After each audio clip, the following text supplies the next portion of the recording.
So welcome to session 4. I'm really excited for today's session again and to kind of cap off these 4 days of doing this with you all. If I can find the right page, there we go. So today, this panel will be a culminating discussion with journalists who work to bridge between social movements and media. Our panelists range on a spectrum from organizers who have created their own media platforms to uplift social movements and accessible revolutionary theory, to journalists who have navigated corporate, indie, and alt-weekly papers with an eye towards covering social movements or forces of repression. They have each encountered contradictions which necessitate liberatory approaches and done principled work to chart their own paths. We will draw on their experiences for insight on how to navigate typically inhospitable media spaces and still build towards revolutionary culture. At the top of our priorities in this discussion, among many other things we've covered over this course, are questions around sustainability, reach, legitimacy, and accountability. So our first panelist today is Erica Keynes, a coordinating committee member of the Black Alliance for Peace and a member of the Black Working Class Center Ujima People's Progress Party in Maryland. Keynes is the founder of Liberation Through Reading and is a co-editor of the revolutionary African blog Hood Communist. Kelly Hayes is the host of Truth Out's podcast, Movement Memos, and a contributing writer at Truth Out. Kelly's written work can be found in numerous other publications and books, including the anthology, Who Do You Serve, Who Do You Protect, and Mariam Kaba's bestseller, We Do This Till We Free Us, Abolitionist Organizing and Transforming Justice. Kelly is an organizer with We Charge Genocide, was an organizer with We Charge Genocide, and co-founded the Chicago Light Brigade and Lifted Voices Collective. Kelly's movement photography is featured in the Freedom and Resistance exhibit of the DuSable Museum of African American History. Brian Nam Sonnenstein is an independent journalist and editor living in Maine. He is one of the co-founders of the reader-supported news site shadowproof.com and the Beyond Prisons podcast. Previously, Brian was an associate publisher of Fire Dog Lake, an early and influential online forum for left journalism and organizing. There, he worked to connect journalists with movement organizers around the country, working on a wide range of issues, including fighting foreclosures, drug prohibition, anti-war mobilizations, whistleblower defense, and environmental justice. Since 2014, his primary focus has been to amplify abolitionist movements and thought through media and to help cultivate and spread an abolitionist ethic among journalists. Brandon Soderberg is a Baltimore-based reporter who covers dirty cops, harm reduction, direct action, and guns. He is the co-author of I Got a Monster, The Rise and Fall of America's Most Corrupt Police Squad. He is the former editor-in-chief of Baltimore City Paper and is the co-founder of Baltimore Beat, a community-focused nonprofit media outlet. His work has appeared in the New York Times, The Intercept, Vice, The Appeal, Filter Magazine, and many other publications. Awesome. So welcome to everybody on the panel. Thanks so much for joining us for this conversation. Excited to talk to you all about the work that you do and to get your perspectives on these questions. So for folks in the audience, we created 7 questions. We'll see if we get to them all that kind of tried to distill down some of the themes that we've come up with through the class. If we don't have, we'll see how long it takes to get through those, but we will make sure, even if we have to cut that short a little bit, to pivot to audience questions at some point. So if you have questions, feel free to put them in the Q&A function and we will get to them when we have a chance. All right. So I'm going to start with a question. So we'll start, Brandon, we'll start reverse alphabetical order. So we'll let you kick this one off. So each of you has a slightly different approach to journalism. You each work for different platforms and in varying ways produce media that runs counter to dominant framings within mainstream media. Are there any ethical principles or political principles that you have that, kind of guide your work in this way? And specifically in the areas of reporting and analysis that you focus on? And can you talk a little bit about that? Sure. Yeah, I'll start with, I think for me, it just starts with not inherently trusting people in power. Like that's kind of obvious, especially maybe to this group. I think it's worth starting there is like, I will gesture in my reporting to the powerful out of obligation. If I cover someone like the mayor, I need to at least reach out for comment. But I really try to think of a lot of things I do as just sort of inverting the normal news structure that they teach you in J school. I didn't go to J school, but I know the basics. So for me, it's about like sitting with people that are affected by the news I'm covering, not the people that are putting the policies in and affecting the people, in the community. And then it also means like being conscious of framing of a story. Like there's plenty of stories that might come my way that I think are interesting, but if I feel like that framing sort of feeds a more conventional or a narrative that I find problematic, I'm probably going to pass or push back. And then I guess the other thing is just like, a power analysis, right? Like that's the biggest problem with all of so much of the media, whatever issue is going on right now is like the idea is that, not to step into too much of a controversial issue right away, but here in Baltimore, there's an ongoing conversation about like bike lanes. And there's some real concerns about bike lanes in terms of like what they mean and what they represent and bike lanes being white lanes, but also like there's been this thing that the news and things like that in the city, just an example have done where they'll talk about the bike advocacy and public transportation advocacy as if they have a lot of power. And it's not an insult to them, but they simply don't. So like, if people are out there saying ban cars, those people don't have the same amount of power as the massive, transportation, highway infrastructure lobby and those kind of things in the city. So that's sort of the way I kind of start. And then I think the main thing for me is like, I just try to find the ways that I can be useful as both because of my politics, also as a white dude reporter. So I really moved towards being really interested in like dirty cops and covering protests because like I felt like I have a certain degree of like privilege that I can move through in those spaces. And then with guns and drugs, they come from being sort of a leftist who grew up around guns and owns guns and sort of trying to push back on some of the sort of conventional, especially liberal perspectives on that. And then the same with drugs is that it's also as someone who's talks about from some time to time has been a drug user. I've used heroin for a while in the past. And so for kind of approaching these things is like both, these are things that affect me, but I also have insight and knowledge of them that other people don't. That's kind of that seems super obvious. So I'm going to cut it off there. But yeah, that's sort of what I'm trying to do is just like, yeah, I think that the biggest problem is you can't just see a story that falls in your lap and then run with it. That's a really big problem because then there's no context, there's no framer. You fall into a story that might be a really powerful story or whatever, but it sort of starts to uphold these sort of power structures that I'm interested in at least interrogating and personally like destroying and tearing down, that I don't want my stories to feed into that, no matter how good of a scoop it is and how powerful or moving of a story it might be. It kind of needs to line up with my values or I'm going to pass. That's sort of where it starts for me. Yeah, that's great. Erica, can you share from your perspective on this? Yeah, so much of what when we got together to start the blog, because for those who may not know, the editors of A Communist we all met online. And the intent was that we all enjoyed each other's posts, we all enjoyed each other's individual writing, and then we did not see that space for African leftists or Africans who consider themselves on the left through any tendency. There just was not that space. And there was certainly no centering of Africa being done in left spaces at all. So a lot of us coming together was under what we call principles of unity, which is on the site as well. So those principles are African unity.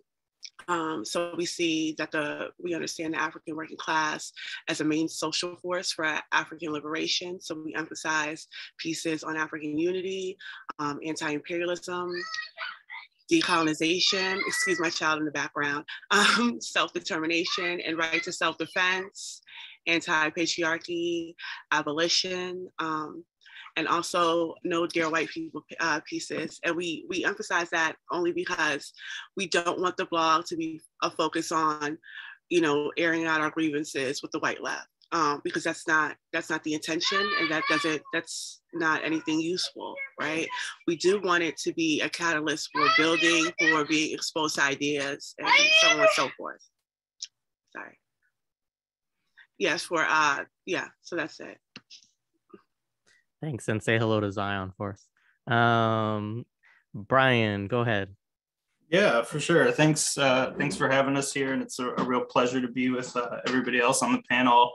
I think when I think about this question, I came into journalism. I haven't worked at like a big professional paper. I worked at alt weeklies. A lot of the independent journalism that I've done has been more closely wedded to movement organizing, in terms of reporting on an issue, and then also giving people sort of a sense of how they can participate in that movement organizing where they are.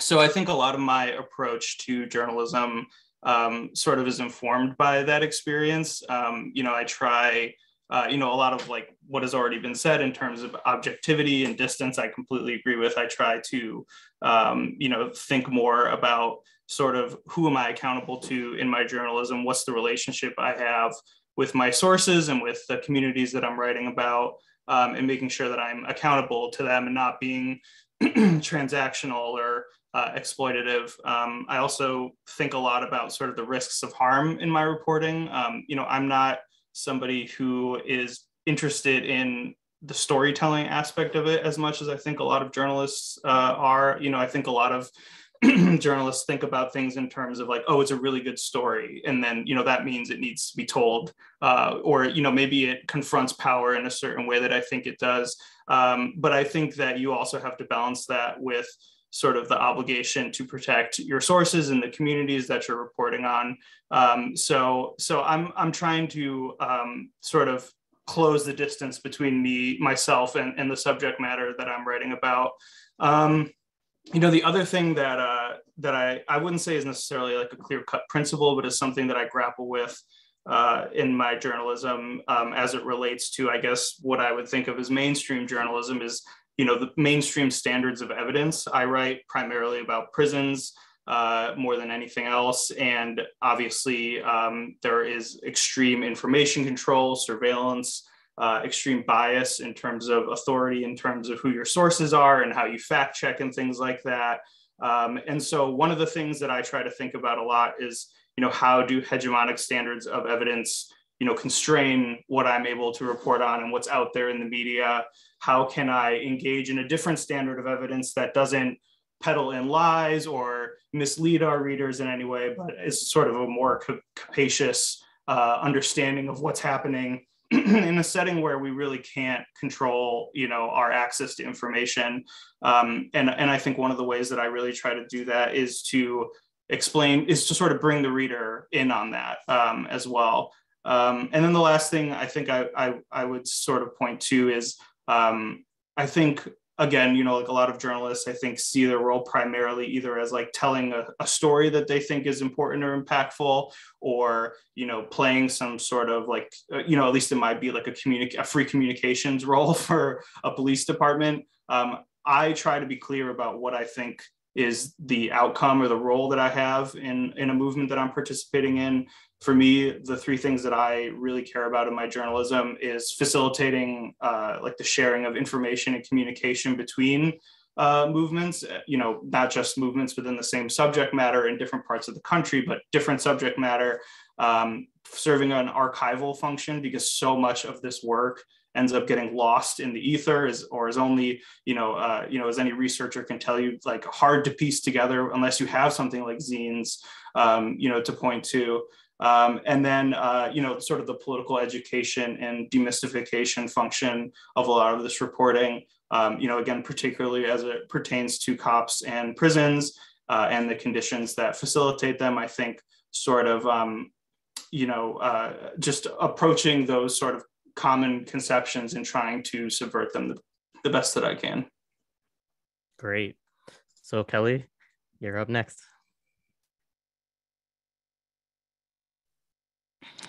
Hi, so thank you so much for having me. It's great to be here with everyone. So my path to journalism was a really unusual one. And so that definitely affects how I interact with it. I came to journalism as an organizer. And so I'm always an organizer first and foremost, and my objectives when leveraging these platforms in any way are always the same as my objectives as an organizer. I am trying to get people the information, analysis, resources, whatever it is I think that folks need to fuel movements and to uplift things that are happening in the context that I think they should be seen, and that I think the people who are creating these stories want them seen, which is really how I dove in the first place, was out of that frustration. It was a time here in Chicago when a lot of really incredible actions were happening almost daily. And I was involved with organizing some of that. Some of it I was just in a support role. But I remember one night we had this spectacular, really spectacled, beautiful action that was a tribute to everyone who had died in the city violently that year in Chicago. So hundreds of people. And there were lighted little paper flowers, hundreds of them. And there were cameras everywhere. And I thought, wow, this is going to get coverage. That's great. And there were all these speakers talking about transformative justice and what we actually need in our communities so that we won't keep having all this violence. And when it was in the papers, it was just a gorgeous montage of all of the art and said, a tribute to the folks who died. Isn't this amazing? And I could not handle it. As someone who had been part of the community efforts, like folks in elder homes made those flowers, children in classrooms, so many people communicated about what this all meant and what their communities needed. And that was completely erased. So I started a blog to write a piece specifically about that action and about what people contributed and about the stories people told that night and what sex workers were saying they needed to stay alive in their communities and what folks were saying against the police who surrounded us that night. That wasn't in the Trib either. We were surrounded by an arsenal, an unbelievable, like they brought out the TAC teams for a vigil, and that wasn't in the paper. And it was like, these parts of these stories have to be told. And so that's why I created Transformative Spaces, purely just to generate these pieces that I thought needed to exist as actions happened. And I would be there, I'd get the photos, and I had no background in journalism. I studied creative writing back in my undergrad until I dropped out in my fourth year to do crimes and other things for a while. Eventually, I went back to school to be a paralegal, kind of made a deal with my partner that if I hadn't figured anything else out by the time I had that certification, I would get an office job. And as things timed out, I wound up getting an offer from Truth Out and an offer from a law firm to be a paralegal in the same week. Thank God. And the offer from Truth Out was just to be a resident, is it called, or a fellow, like that kind of fellowship thing, which is usually, nonsense and just exploitative trash in journalism. I'm not a fan of fellowships, but this one was paid and it was for real, and it led to a staff position. And I wound up having a union position at Truth Out, where I have a podcast, and all of that unfurled in a very, unusual way.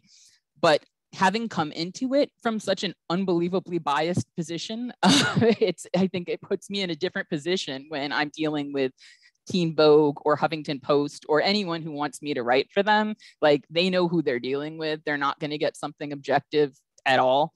I've certainly come up against that. I was told that I could not call Donald Trump a white supremacist because he didn't self-identify as such. Like, I'm sure we all have like these terrible stories. And I'm really lucky that I made good inroads with independent journalism fast. That came out of them wanting to reprint the blog. It came out of me being able to build relationships by getting a paid social media internship at Truth Out, but really just creating this body of work because I thought it needed to exist. That kind of took on a life. And I was able to eventually start getting paid to write journalism, which to me is just weird and unthinkable, but here we are. Awesome. Well, thank you all for those. That's great. So question 2, this is something that's come up in our discussions through the course this week. So there's been a tension between folks within the class of, how do you determine whether your work is too radical, right? And at times, and part of this is also about like how much attention do you place on appealing to the masses, right? And what does that mean? What does that look like for you? And so you know, I'm sure at times you guys have all been critiqued, obviously from the right, from liberals at times, right? And then even sometimes, right, you can get critiqued by folks within the left, right, who might think that something is ultra left or something like that, or not radical enough, right? So there's obviously a tension many of us feel in our projects, you know, that's also about how broad of an audience that we're attempting to appeal to, versus whether you're just trying to have what you think is the correct line and the correct analysis. And it's kind of a political question, right? In terms of, are you trying to change minds? You know, are you trying to deepen people's understandings of things? You know, and obviously that can get into the question of like, are you going to be preaching to the choir as well? So how do you think about this, or do you even think about this in your journalistic work? Erica, we'll start with you this time.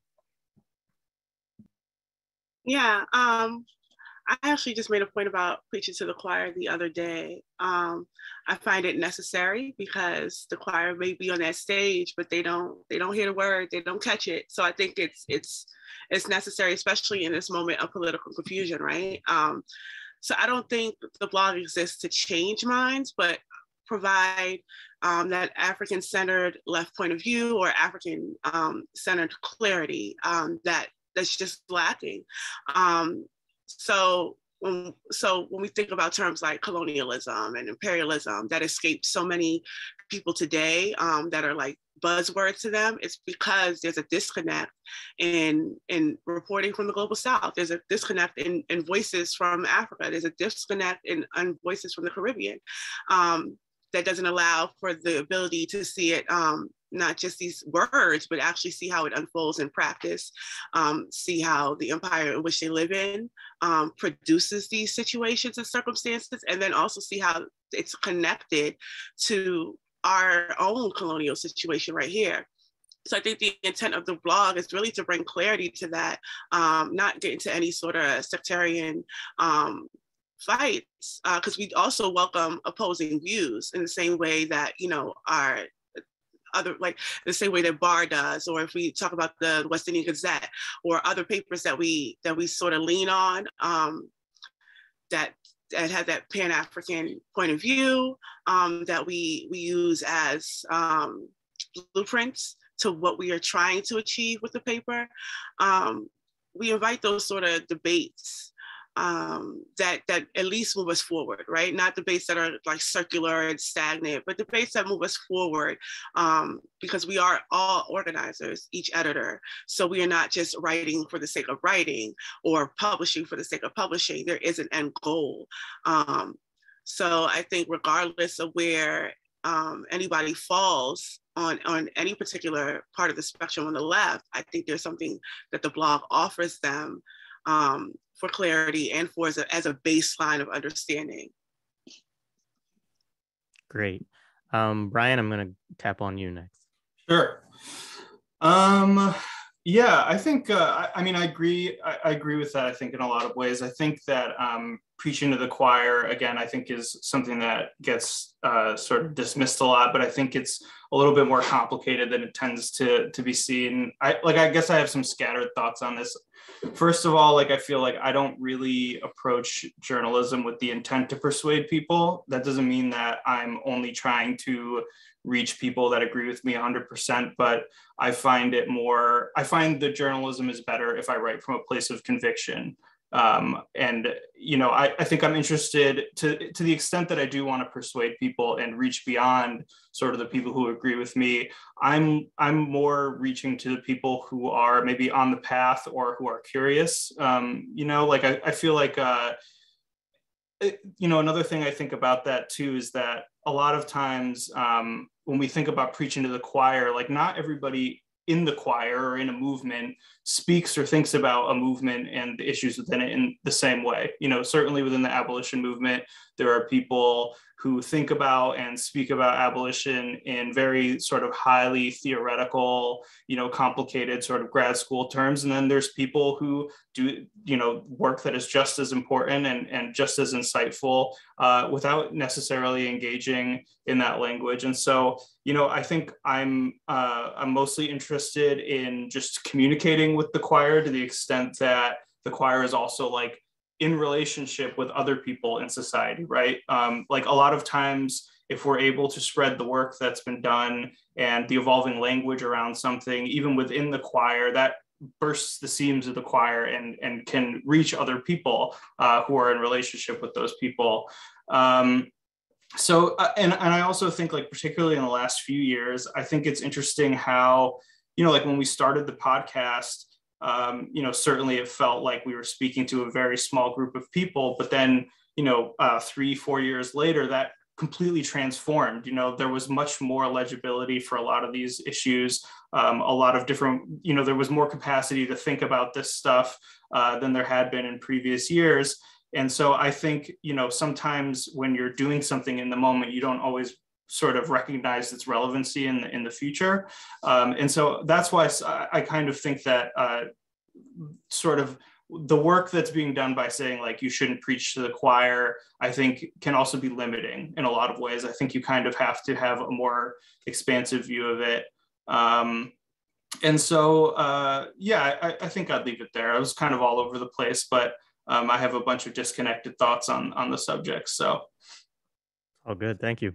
Kelly, go ahead.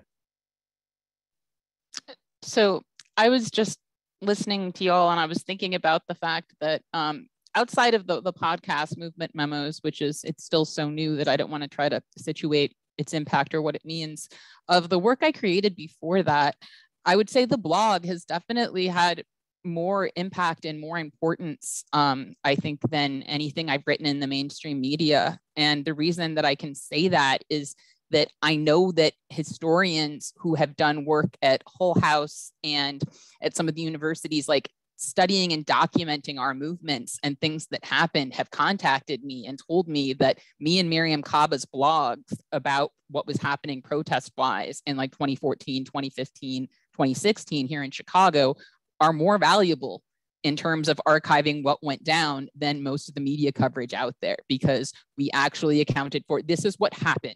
Like, this is what the activists actually did. This is what they said. Here are photos. And so creating that kind of like that really biased preaching to the choir, like whatever, like it was a historical record that existed and mattered to people who are later archiving this stuff in real ways. Like they're taking that stuff seriously. So I think that really matters, that we are writing pages of history as we preserve these stories. And so I think we should be unapologetic about the way in which we capture those realities. Like this is the story that was being told, and it was being told in a radical way. And I don't ever want to dull any edges of anything if I can get away with it, right? And when writing for a major publication, I was once asked to make a piece about Standing Rock less sad. So, I mean, and this is like, as a Native person who was grieving various things that had happened there and made that clear in the piece, I was asked to make the piece less sad. And so that's kind of what it's like trying to tell stories out in the world that pays you to tell stories and pays you very little to do it. To me, storytelling is about organizing. So it's really about helping people who are trying to create a new map of the world because they're realizing the one they were given was bullshit. And that's such piece by piece work, right? Of coming up with something new that maybe makes sense in place of the old thing that you now know is a lie. And so I'm trying to make things that people can pick up and say, okay, maybe I believe this, or maybe this is a beautiful thing to believe in, or maybe this person is kind of extreme and I don't fully believe everything they're saying, but they're not lying to me.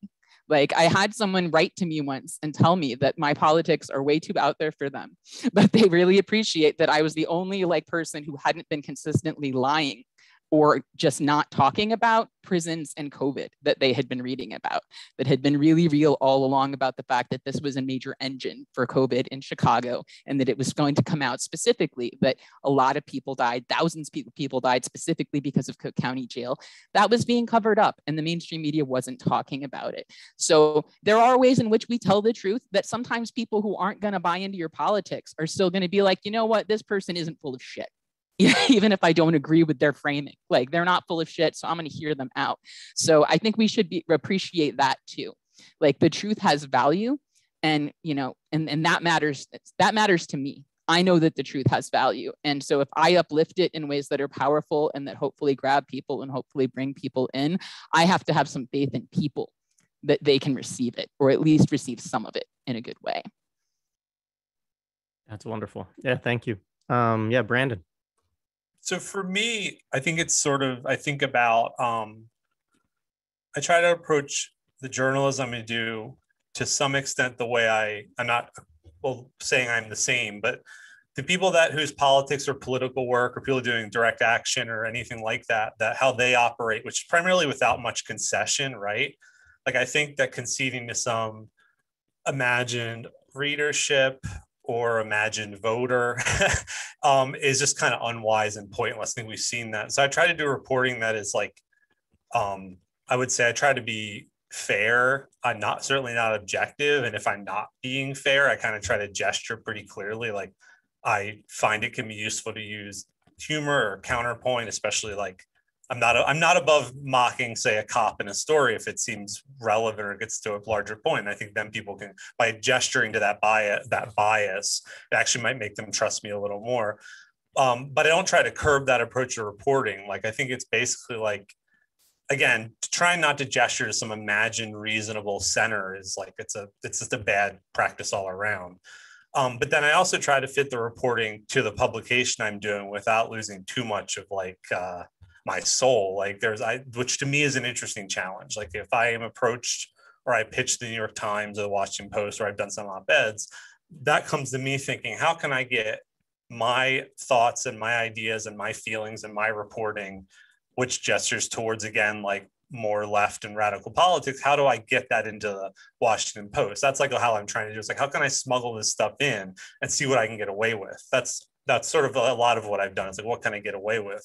But also, if then an editor is going to push back and tell me, as Kelly is that a story needs to be less sad, that might be the moment where I'm like, yeah, you just want a very different story than able to provide. You need to find someone else to do it. But I think that moving between trying to find the best way to package and deliver these ideas that without losing your soul is a much more effective process than sort of, I'll give you one example. I was going back through this Baltimore Beat, which is a newspaper that I helped found with Lisa Snowden McCrae back in 2017 that we're kind of resurrecting this year. I was looking at her New Year's resolutions, and mine was right around the time there's a lot of police corruption in Baltimore. And I reread it, and I really hated that I really gestured way too much about like reform. And I think I did. It was embarrassing to read this because like, it's not what I thought at the time. I think I was trying to kind of talk to people in some certain way that I couldn't, that wasn't going to work. But to me, it's about also like, you think of the audience or the readership insofar as you want them to read the thing and understand it. In that sense, it's the same as if I'm at the bar or talking to my neighbor and I want to have a conversation. I'm not going to change my point of view, but I might find a different way to package it. And again, my thing is when I can get something in sort of a mainstream or conventional publication, I want to see how far I can push that. And if they push back too far, I'm going to pull out. And then in terms of preaching the choir, I agree with what everyone's saying, which is the choir has a lot of multitudes. But especially a lot of the reporting I try to do is I try to focus on narrative and kind of storytelling. And I think there's a real power in just telling narrative stories. Like protest was one of the earliest things I covered. And my job was I would just show up at a protest and I would stay until the end. If that meant I was there for 9 hours, I was there for 9 hours. Then I had a real narrative I could work with. And I think sometimes people can really appreciate within a movement or within the choir, they can really appreciate being seen and represented that way. And that's really effective because, especially in comparison to how they're protests and direct action usually covered, which is some people showed up, they were mad about something, there were 3 arrests or whatever. And so I'm trying to fit that perspective in I'm trying to gesture towards it, my perspective, while also being aware of the audience that a publication has, if it's not something I'm publishing for myself. But I also sort of have my own rubric in terms of what I'm willing to push back or compromise on. Like the New York Times has approached me once about doing a story, and the story they wanted was like not what I wanted to do. But I just kind of yes-anded them. I was like, yeah, I'd love to do an op-ed for you. I'd like to do it about this, this, and this. And then I sort of incorporated what they want, and it worked. Sometimes it doesn't work, but that's always my thing, is like, the same way you talk to different people in your life in different ways, and the reporting can reflect that without compromising what you're primarily pushing up against or trying to highlight. Yeah, that's great. Brooke, did you want to ask something? Yeah, I just wanted to add a minor point kind of from the organizing standpoint. Also as kind of like a minor media producer myself, in that one, there are two kind of problems that are kind of being lumped together here in the question a bit. Like one is like an editor problem, and another is like a communicating like problem. Like, is it like too radical because it's getting in the way of me like conversing and connecting with another person? Or is it a problem with me getting it by with my completely fucked up editorial business structure of that's anything real from being said? Like one is a job problem, like in where you're at, like within the market. Another is between like members of the oppressed, like people connecting with each other. Not that like both are real, but like, let's not confuse them. And I find with the communications problem, it's a false binary. Now, I primarily communicate with people locked up or on the street, being forced to like live on the street, and have a bit of experience with both myself. But I think we really need to admit that there's a vast poverty, there's a serious lack of like leftist or movement media, like beyond journalism, but media in general, that's legitimately and honestly faced outside the movement towards people that are curious or like potential like people that are caught in the grips of contradictions. Like so much of it is either polemic or it's shaming or it's jargonized like speech that's basically meant for ourselves to kind of signal we're part of an in-group. This all makes us look like completely corny weirdos, like out there on the street. Like, and sometimes you need a special to communicate complex ideas, but I think unless you can actually, I find there's no real barrier to actually explaining like real shit to other people going through real shit. If you just like remember where you came from, and just speak real. I mean, I'm talking to people outside of a jail. I'm basically on how the jail solves nothing. People know exactly that. So then let's ask the next question. So instead of the jail, what? And we chop it up, and it's legit, and it's actually communication. Because when facing these massive contradictions, when you're actually like face to face with this suffering, whether you're like sleeping rough on the street or you've been locked up, like you reach for explanations from a certain menu that's provided to you. One is the corruption menu. Like this is all bad because of corruption. Like someone's on the bag somewhere. Someone's taking the money somewhere. Some of it is like shame-based. Some of it's legalistic. And they reach for remedy from a very limited, like basically system-determined, state-sanctioned, system-sanctioned set of modes of redress. Like, we need a political party, we need to vote, or it's a legal case, or it's this, or it's that. And like, you need to put better options on the menu that like speak to them and their own experience, And like those of us who do shit, like automatically have a leg up in constructing that. And maybe we're a little better to do that than, people that got their politics in college, But I just want to kind of point out that that's a false binary. We don't have to speak in polemic, or you don't have to speak in like academic jargon. And that if you actually just like, we frequently like train our members in like what's called like, we'll produce like what's called a bus stop pitch, like our flyer. Like this is a conversation you can have at a bus stop. And you'd be surprised like how much that blows people's minds. Cause like, it's hard for them to do because they revert to this like other language. And it's like, when the people you're talking to's eyes glaze over or just take the flyer to get away from you, like they're telling you something. So like, then there's nothing keeping you from just like explaining stuff in real terms. That's it. Right on. Thanks for that. All right, so we're going to shift a little bit to another question.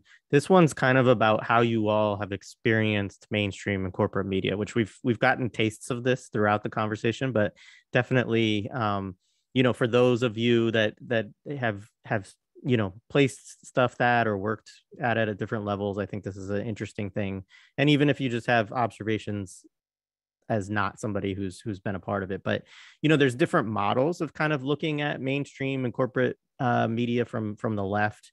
There's sort of like the manufacturing consent like kind of propaganda model that's out there. And then there's some folks that you'll find, particularly just random people on Twitter or whatever, that think that it's like a conspiracy, right? Like that there's actually like some sort of governmental, conspiracy or conspiracy of 5 elite dudes. Another is a sort of model that's based more on like social relationships and things like that, right? Which is kind of Stuart Hall does a lot of work in this area. So I'm interested in your views, both as folks who observe the news and those who have worked in news organizations, and as folks who've pitched or done op-eds, right, for different organizations. Like, how do you think this works in your own perspective or language? To give an example, like, why does the news always disseminate propaganda? Like, why is this happening every day? And obviously from the left, we can look at it, right, and say, well, it's capitalism, it's imperialism, it's their ideology, right? But I'm interested more in like behind the scenes, like really what you think about in terms of why, and what are some of the maybe what's an example that you've seen of this, or an interaction that you've had that kind of opened your mind a little bit to like, oh, something interesting is going on here. So Brandon, I'll start with you on that one. Sure, thanks. I think that like I'm kind of give a cop-out answer that I hope I can unpack better as I go along here, which is like, I think that these 3 approaches you kind of outlined are all there. I think the media, to some extent, there is, like the CIA has like planted reporters in places, things like that. That's very real. And there's a lot of consent being manufactured. I think the anti-defund the police, quote unquote, crime spike is a really good example of that, as is the response to Ukraine and Russia right now. It's very clearly consent is being manufactured. But I guess from my perspective, that's useful. But the one I'd want to focus on is maybe the one that seems the most innocuous, which is like primarily reporters, editors, publications, all these people, they're going to protect their own class interests. And the majority of reporters, first of all, before class, like majority of reporters are white and male. So there's already those issues. So their ability to cover non-white communities is going to be limited. And that includes myself. But then also on top of that, there's a class interest thing, whether that's, a daily news reporter who has, probably makes an okay salary, likely. Then they came through the sort of J school pipeline, which helps manufacture consent and those kinds of things. So I think that's what I want to focus on real quick, is just that like a lot of this is it's not innocuous or naivete that brings a lot of bad reporting, but it does come from the fact that like there are these clear biases that reporters, again, especially white male reporters, but most mainstream reporters and any reporters who are reporting on people whose class interests are different than theirs, they bring all that, and they've been told through the journalism structure and the J school that their perspective is actually the objective one. So that's the biggest like kind of hump to get over. And I've experienced that talking to local reporters for the daily newspapers in Baltimore and other places, or editors at mainstream publications, where they're just like, they just don't get it. And that's kind of because the entire structure of journalism is designed for them not to get it, so that they uphold this power structure.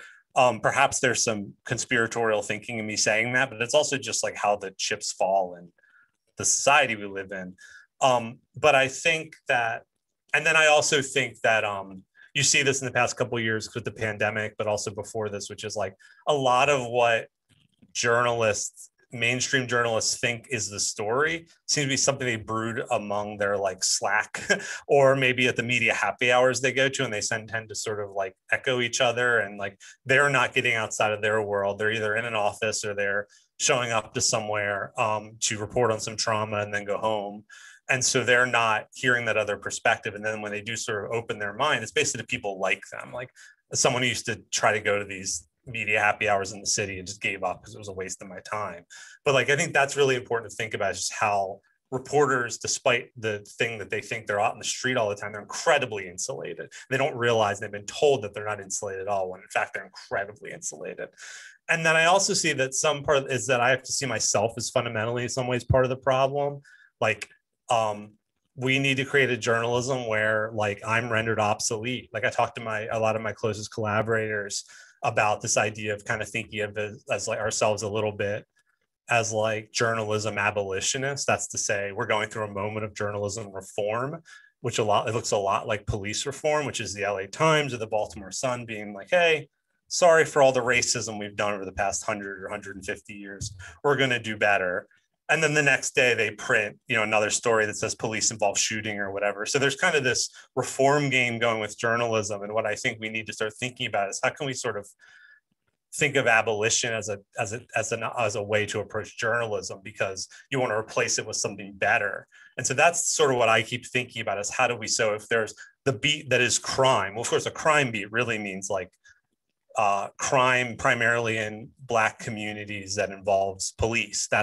Involves that the police consider crime. Obviously, like wage theft and things like this don't fall under the crime beat. And so one thing would be, in the same way that people are talking about, like, how do we get rid of police officers and replace them with something else that works? We need to start thinking like, how do we replace these beats and these structures of journalism and sort of abolish that? And again, the ultimate goal, I think, is that maybe someone like me is rendered obsolete, or my role becomes a different role as a facilitator or something. I think that's where we need to get to. We need to get to a point where journalism doesn't look how it looks currently. And it looks that way because of the J-school pipeline and people's class interests and an entire structure that really tells these journalists that, in fact, the very bad job they're doing is like the right way to do it.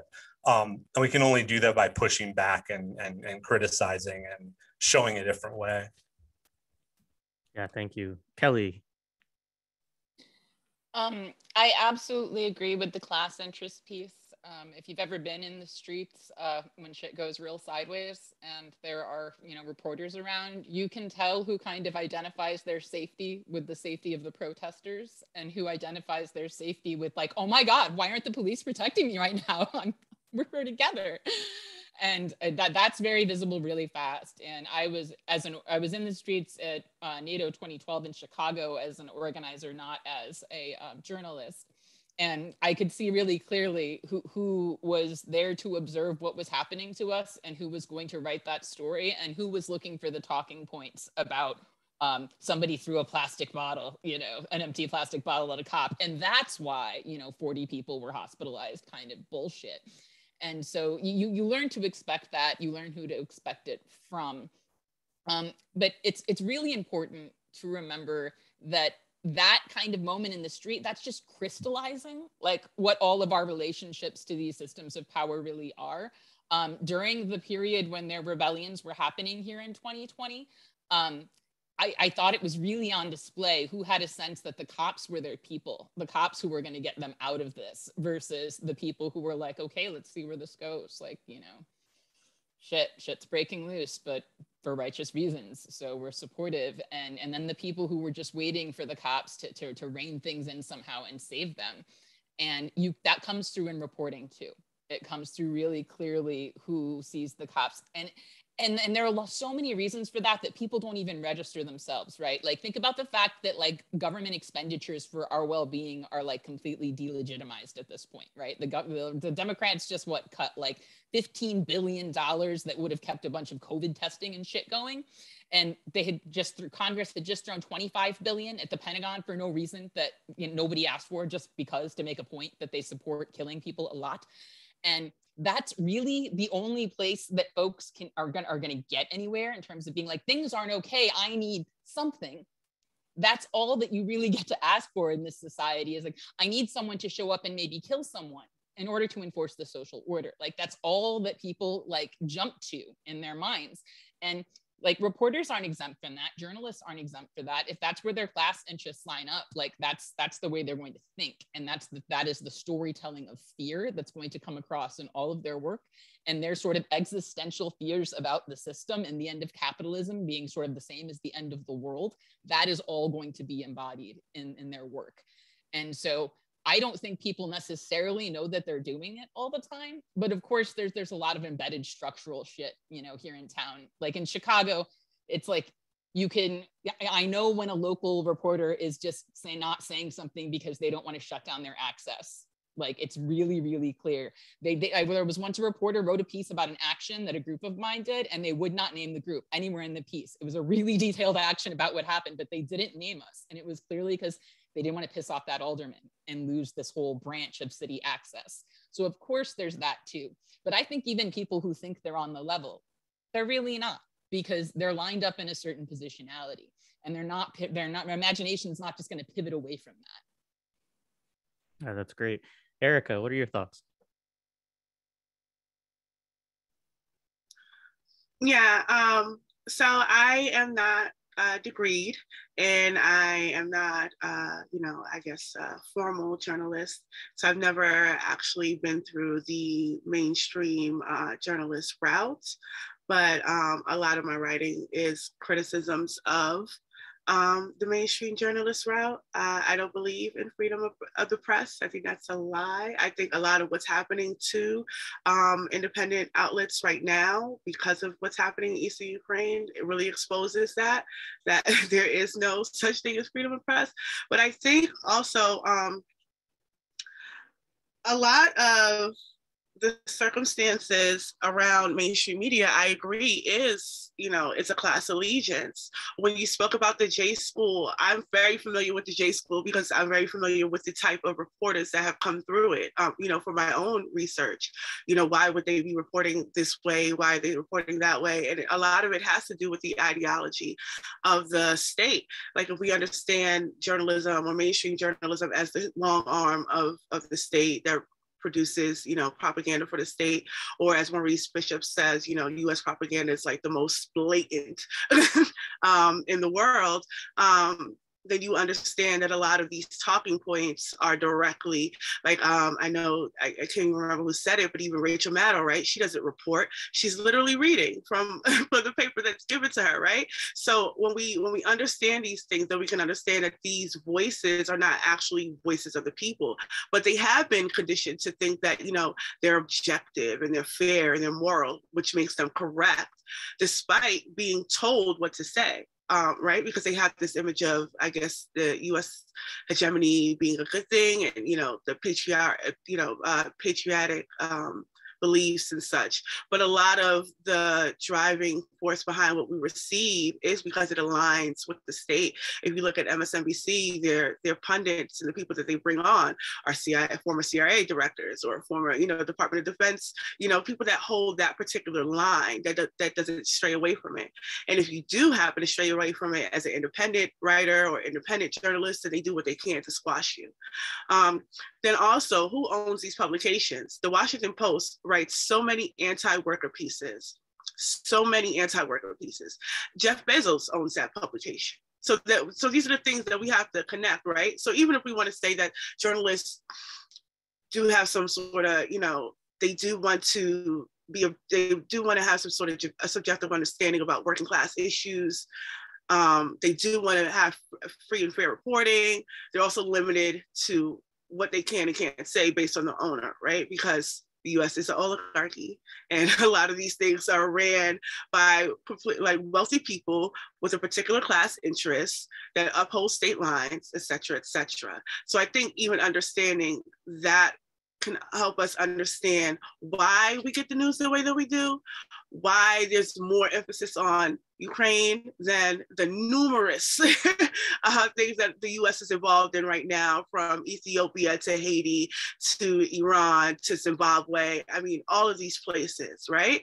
But there's only one fixation on Ukraine, and anybody reporting or trying to raise anything about that gets hit with whataboutism. And that's coming from journalists that's coming from leftists who call themselves independent writers, right? So there is a line here that is being upheld because of the basis of the state, or the formation of the state, that is so anti-people and anti-worker that it exudes through the writing and the media that we consume. So that's just my... I appreciate it. Brian. Yeah, I don't have too much to add. I think I share the same feelings as pretty much everybody else here and what's been said.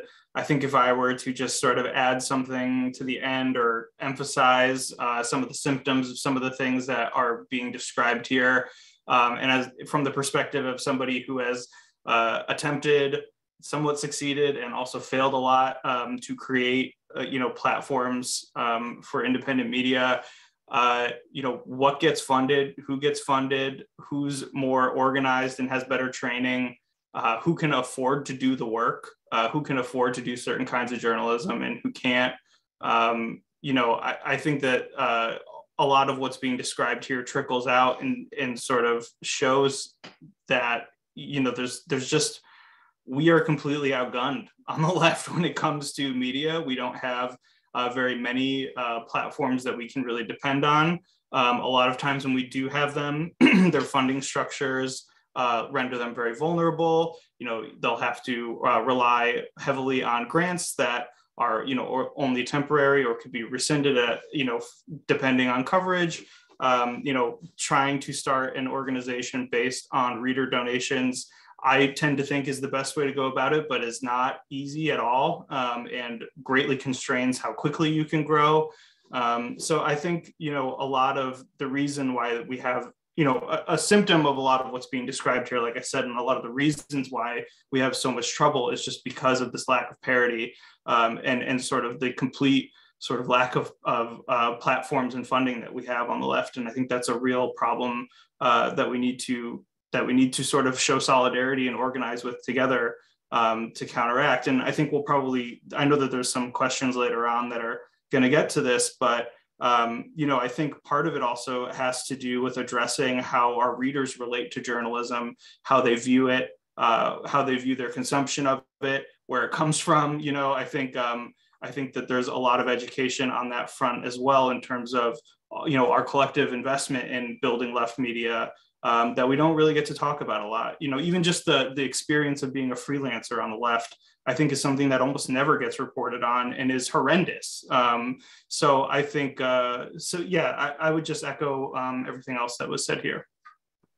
Great. And it actually dovetails right into our next conversation, which in the chat all day too, I mean, not all day, but during this conversation, I see people bringing it up again. It's something that has come up throughout this, particularly from folks. We do have freelancers in the audience, right? Some great ones. And, that this is a difficulty for folks, right? And it's also something that we're trying to grapple with. And so, the question is basically, that particularly among folks who do independent journalism, who have participated in this class, this is a question of like, how do they afford to do emancipatory journalism, right? So how do they fund doing a revolutionary form of this, right?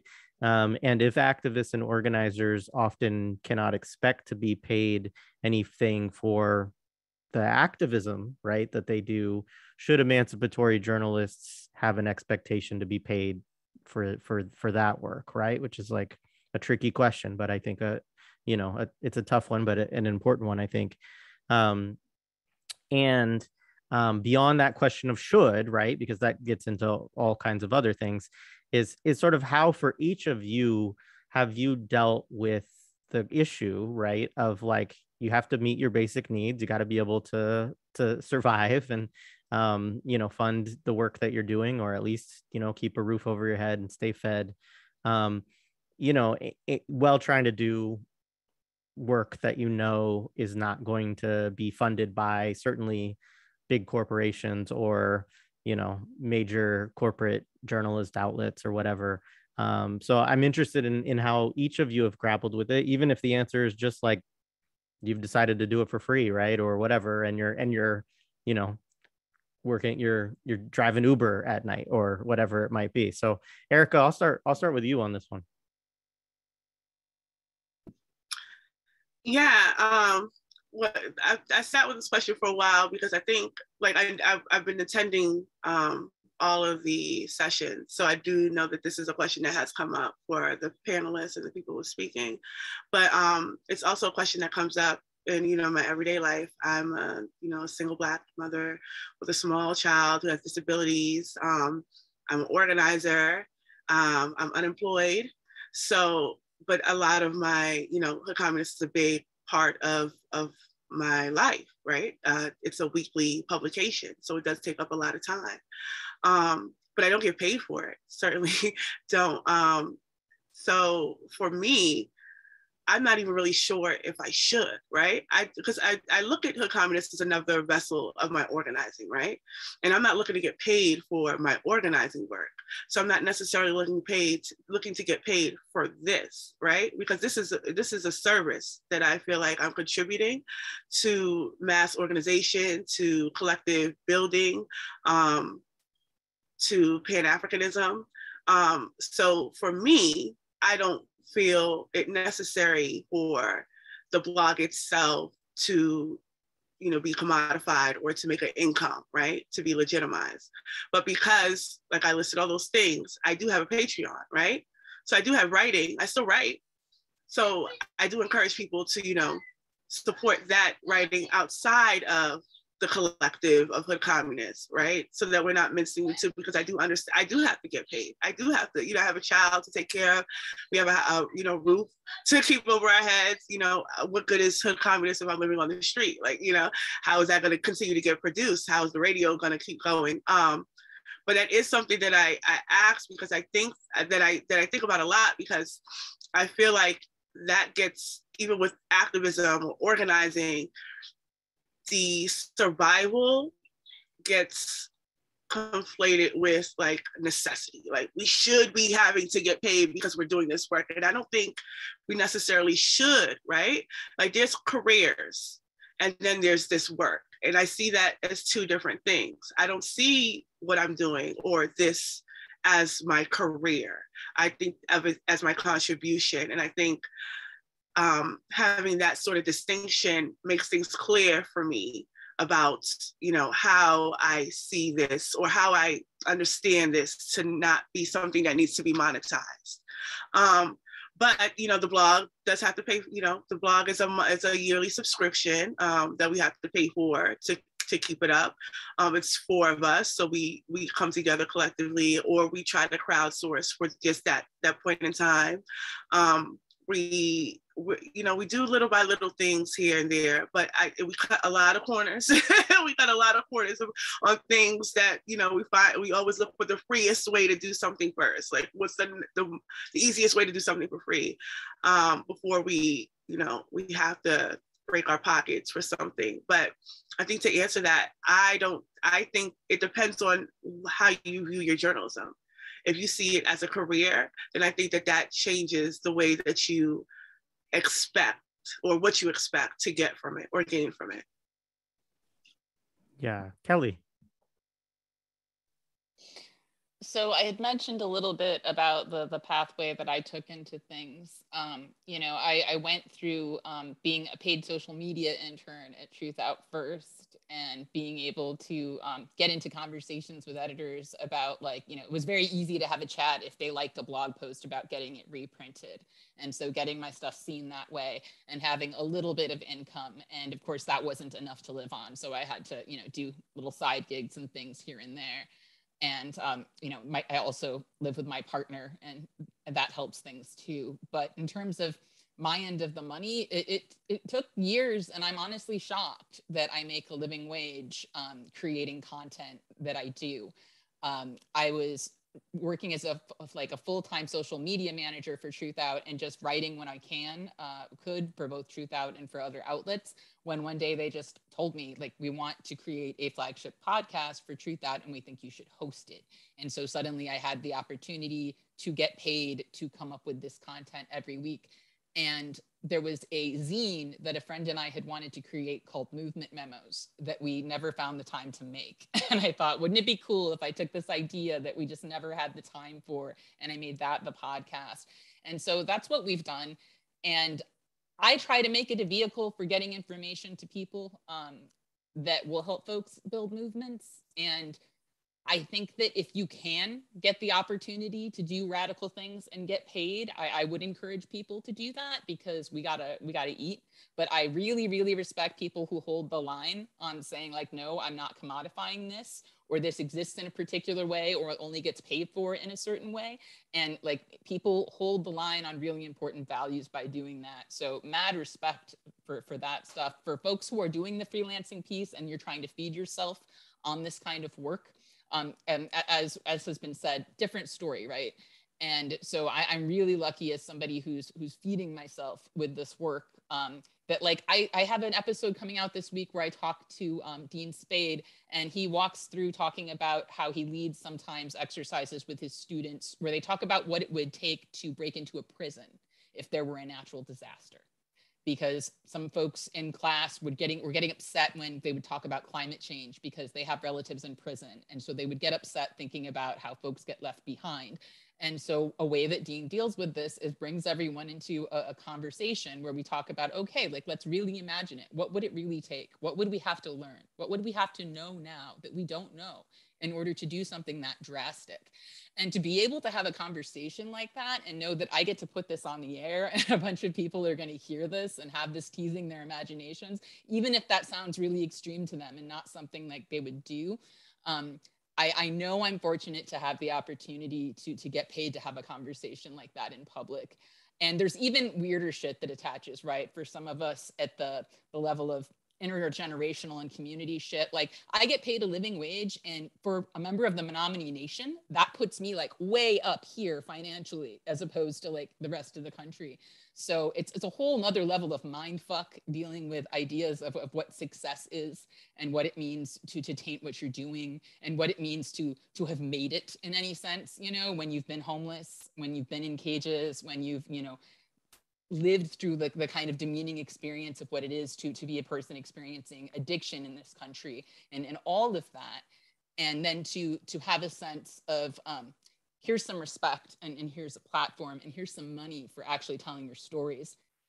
I recognize the rarity with which it happens. I think that one of the best ways I can recommend to, if you're trying to make those kinds of inroads, if you're trying to get in that kind of direction, is to build relationships with the few indie publications that are still alive and strong, and like Truth Out's an abolitionist publication.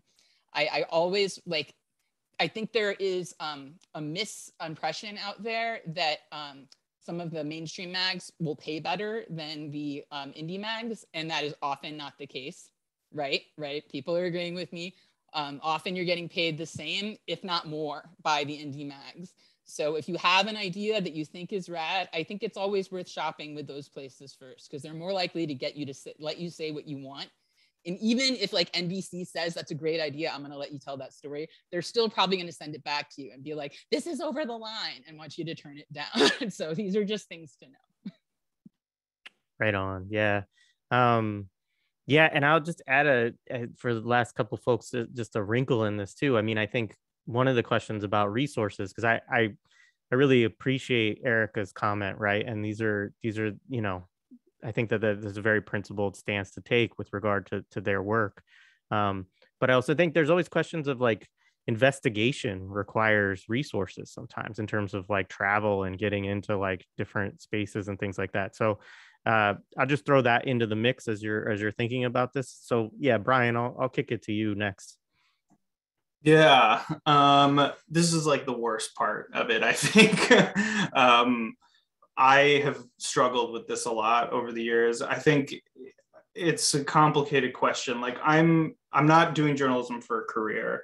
I don't really want a career to begin with. That's not really the kind of relationship that I want to have with life.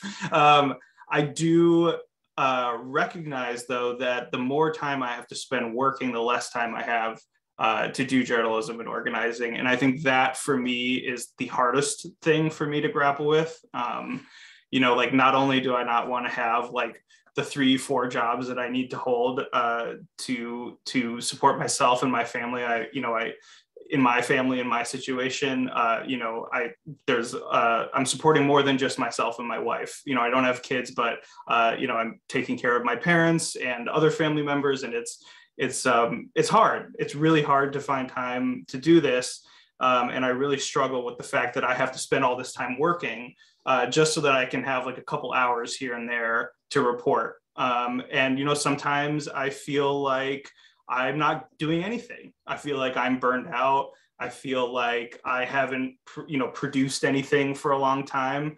And lately in the past couple of years, particularly since the pandemic, I've really been trying to shift my relationship to the work and trying to embrace sort of the ups and downs. Like there are going to be times when I can engage more, and that I have more energy and that I can really get involved in this. I've shifted my work more from doing the reporting to taking on more of an editor and mentorship, role for the time being. And just whatever I can do to remain involved if I just can't keep up with it because I have to work all the time. I think, it really is important to not only find rest, but to be able to have like a community to facilitate that rest. And to rest with and to collaborate with, and sort of not just feel like if I'm not doing this journalism, then nobody else is, and like I'm holding up the world or something like that, which I think is what even though I know some freelancers wouldn't feel that way on the face. Sometimes that's what it sounds like because you're just like like I really want to spend my time doing this. This matters a lot to me, but I don't. I just can't, and if I can't do it, then like, everything's a failure. So I think that, those are some of my issues around it. I agree. I mean, I think that we shouldn't do the organizing work. We shouldn't do the journalism because we want to make money. But I do think that we have to survive and be able to have the time to do the work. And, I don't know the answer to that, and I don't know how to solve it. Jay, I'm constantly complaining to you about this, like pretty much every time we talk. But I do think that the places like the sort of the glimmers of hope again are like, and this is an area that I think that the left could really do better on, or the lefts could really do better on, is more of that solidarity and collaboration, especially between the publications. I think a lot of times journalism in general operates from a place of competition. You want to scoop the other person, you want to have a better story than the other person, but we're such a small ecosystem and such a small group of platforms, and we have such limited resources that I do think that we need to band together more often and to be able to like have more regularity and be able to support the work more. And, particularly when it comes to young and newer journalists, particularly when it comes to journalists who are from communities that have been made vulnerable and been marginalized by the state and by society. So yeah, it's whatever you can do to make time is honestly, and if that involves making like a portion of your salary through, not your salary, your income through the journalism, and then juggling other things, like if that's what you have to do to make time, then like that's what you have to do to make time. If you have the opportunity to get a job doing journalism, I completely agree with Erica's stance on this, and I think that you have to hold that at the same time if you're going to take on that opportunity. But we have to be real about the fact that like if we can't support ourselves, then we can't make the time to do it. We burn out, people fall out. So many talented writers that I know have either sort of given up and gone into sort of, the more publication life, or have just dropped out of journalism altogether. And I think it's a real shame. Yeah, thanks for that. Brandon, your thoughts? I'll try to keep it short because everyone did a way better job on this than I could have, but I'll go real quick, which is like, until 2015, I made on average about $20,000 to $25,000 a year. And I only bring that up to trying to frame some sense of scarcity mindset. I think we all are. And there's many ways that I always have had people in my life that I could depend on more closely than other people could if I was in a bad place. But I want to say that like, so I came from I basically had 2 or 3 jobs. I had 2 jobs through college, blah, blah, blah. This is a story of my struggle. I'm just saying, like, I know, like, entered journalism with the same thinking I had when I was driving a truck and working at a video store during college. And then, around 2015, I became a staff member at Baltimore City paper. And so I had health insurance for the first time, and I had like a little bit more money. And my immediate thought, once I felt comfortable, was like, how can I bring other people in, or how can I use that and wield that to help other people? And again, it's not sort of, I can't help the poor if I'm one of them kind of logic, just that like, okay, the moment where I'm not like behind on my bills, how can I be useful to other people? And that's sort of been my extension with a lot of the work I've done. And I've been trying to bake in more and more, or force or demand some degree of equity or something within everything I've done. For example, there's a documentary that I worked on based on my book. We were approached by a bunch of rich, fancy Hollywood people, and we didn't want to work with them because didn't want to give up on this thing. But we did find an independent company, and I worked on the documentary, and then the company ended up purchasing it with, hopefully this will come out this year, was approached because I basically said, like, we need to find some way to offset whatever we've taken and extracted. And again, this is like the baseline. I'm not saying this is special at all. Like, this is like the same as when I buy a pair of Nikes and they're like, we offset the carbon neutral ball, like this is I'm not saying it's a good thing, but like my thing was like, I need you to invest at least as much as you're giving me in the community. And so when this documentary comes out, if it does, like, Hollywood's stupid and weird, it will have an element of it where we're going to give money to the people that are in and affected by it. So I tried to do that. And then at the same time, once I sort of took an editorial role about bringing people in and sort of coaching them up and developing them as journalists and trying to show them how to do it. The other side of that I want to bring up real quick is just that, like, this scarcity mindset is really real. And I'm sort of slowly, for the first time in my life, really getting out of that. And when I speak to other people, or they really remind me of how, like, you want to not exploit other people for their labor. You want to get paid with what you should be paid. But also, like, I think sometimes, and this is true when I speak to organizers and people like that too, that like for so long you're used to kind of tying everything together and improvising, that it starts to really limit.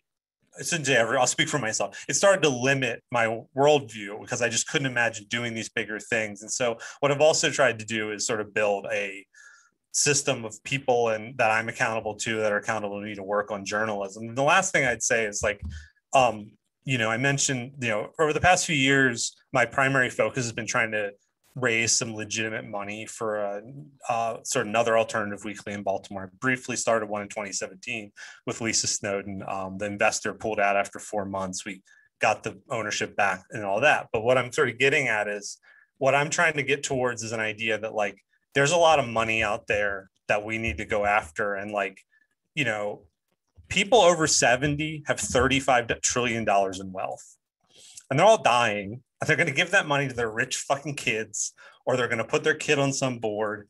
And there's something like 140 or 150,000 private foundations. Like, especially me as a white person, I'm a degree or two removed from serious wealth simply because of my privilege. And so I think that there's these, like, ways that, rather than sometimes fighting over or trying to sort of get this funding here, this grant here for X amount, that if we start to think about, there's a lot of money out there in different ways. There's a lot of people that don't know what to do with that money. And we're in this moment, or we were in this moment, it's being recuperated right now, of, like, suddenly people, sort of, the LA Times have pretended to care about police brutality for a hot second.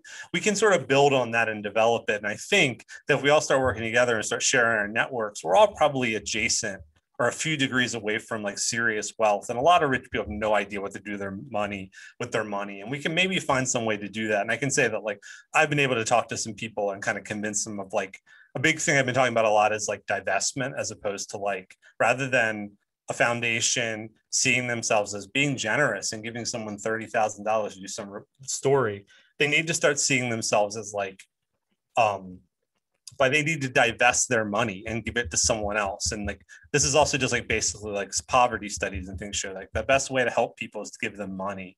And so if we can sort of triangulate all these things and join and get together as ostensibly a left-leaning bunch of organized journalists, I think there's a potential. I'm being a little Pollyannish here, but, like, I think there's a potential to actually develop a real system, because there's a lot of money out there that's not being touched. And I think if we can get there, I think it could help everybody. And then we can start and then we're not thinking of the scarcity mindset. And the last thing I'd say is, the way I've shifted out is that I try to do a few stories that I consider for impact a year that are maybe stories I work on for 6 to 8 months. They pay okay, but they're worth it. And then on top of that, I just try to pay my bills. And so like last year, I really only published one story, partially because I wrote a book the year before. This year, I'll probably publish 1 or 2 stories, but those stories matter to me. And then I do this other work to sort of keep me afloat as best I can. I hope that sort of made sense. Basically, I think there's a lot of rich people out there that we can convince to give us our money if we really thought about it a little more in depth and more sort of among each other. Obviously, we all think about this, but I'm not shaming anyone for not doing this. But I've started to see that if we can sort of change the rhetoric and how we ask for what we want, how we can support, how people can support us, I think we can sort of get somewhere as a bunch of journalists doing this in a bunch of little cities or big cities all around the country. Very interesting. Brooke, did you have a question? Yeah, I wanted to add a couple comments kind of from the organizer and audience perspective. Because, well, one, like y'all are struggling with like how to basically feed yourself as a journalist. I think the journalist problem isn't going to be solved by just journalists. It's an aspect of like shifting culture. And like some of the ways that this is already underway or have shifted, is that I don't know about you all, but like when things pop off or like prolonged periods of activity here, we clothe and feed people that are like reporting or doing work for the movement. Like we have a room, like it's our little, like I used to live in it when I was getting off the street. Like we have a little room under the stairs here that's like set up with a bed. And like that way we, like it was during Occupy and during the rebellions, like if you're putting in work, like we will take care of your shit. Like, and we will forego eating out. Like we're gonna take care of you, and like you just do your thing. So maybe if that gets regularized, because that's actually what happens in like a lot of countries in the global South and places with like prolonged uprisings, you know. So I think like people need to shift like ideas like how much space they need and like who they take care of and like essentially like who is family, you know. And like we extend family like pretty wide, at least in some of the anarchists and like or like ad hoc radical circles. To like I don't know what generally people are doing these days, and I don't want to take myself as kind of a freak, but I'm spending more money on media than I ever have before, just in terms of like Patreon. And also generally people are consuming media at a bigger rate than they ever had. A lot of it is like the consumption of an addict, basically, like with Facebook and Twitter being the pusher, you know. So like, well, I think that has to be considered when we're like talking about audience and like supporting things like how to get people to kind of unbundle their money from, you know, from the beast, from Babylon, and basically start putting it, you know, towards family, towards movement. And like, and from the organizer perspective, like the way I mean, I already kind of adopted this practice, but like if you're like putting in work as an emancipatory journalist, or you know, you're looking to get hooked up or interview something, we will break our backs for you. Like we will hook you up, you know, with sources, with whatever. If you're calling from the New York Times or you're some grad student that like just like gonna fly through town and when it gets hooked up with an incarcerated firefighter, you know, I'm not doing shit for you. Like forget it. Like I got my priorities, and like life's too short to be fucking around with you, you know. So like we're gonna make our jobs easier on you, like to do that. I think that demands kind of a culture shift, and basically because people when they get the call from CBS or New York Times, suddenly all their energy is towards like kissing this reporter's ass. Like so like all the family and people you rock with is suddenly just like left in the dust. Like you return their email after you return this other person's. You need to flip that. Like that's completely back asswards. You know, and also I wish we had some people from indie media, like to kind of just, I mean, and I know Jeff Pearlstein, who's here in town, who's a fundamental organizer of that, but they essentially like wanted to deprofessionalize the journalist role, but like their platform basically failed because it basically petered out at most locations, and I'd really like to hear like why. But I think it was due to this other question that we don't have written down and haven't addressed, is that and when we're talking about the resource problem, it's real, you know, but like it's not just a journalist problem, because there are any other number of people on the team to basically develop and like spread media. There's editors or the graphics people or the people that build audience and like all these other roles. And there are certain roles that need to be nailed down and have that focus of someone being basically fed, they're like, paid. And that's not necessarily the journalist, maybe it's the editor, but there's certain people at the center of it, and indie media didn't have that. It completely relied on a voluntarist kind of model. So its fate really rose and fell with just like the kind of tide of interest and like participation. So I mean, that's I kind of have a hunch that's why it failed. But like we need to kind of I think we can deprofessionalize like the role of writer like to a certain extent, but there's certain things we can't. Like well, not in terms of professionals, but like people need to get paid in order to stick at something, and like discerning what that is, But that's it. Right on. Yeah. So there's two more questions we have on our list. I'm gonna try to get to both of them, and then we have folks starting to put questions into the Q&A. So folks in the audience, feel free to add stuff to the Q&A, and it's fine. Also, if you want to ask just a question of like one specific person, just say who it is too. Also, but for these last two questions, they kind of touch on a couple of things that we've been thinking about. One is local papers, right? They which is something I know a couple of you have experience with. A lot of them have gone away, or are in various stages of coming away and going back, and coming back. And so, one of the questions is like, is there viability here? Like, is it that this is being closed off because corporations have bought these platforms up basically to dismantle them, right? Like it's just kind of like scrapping them. Or, is it like a really difficult thing financially to sort of figure out a way to do, and besides that question, so the one part of it is sort of about like is there like viability there, financially to some extent.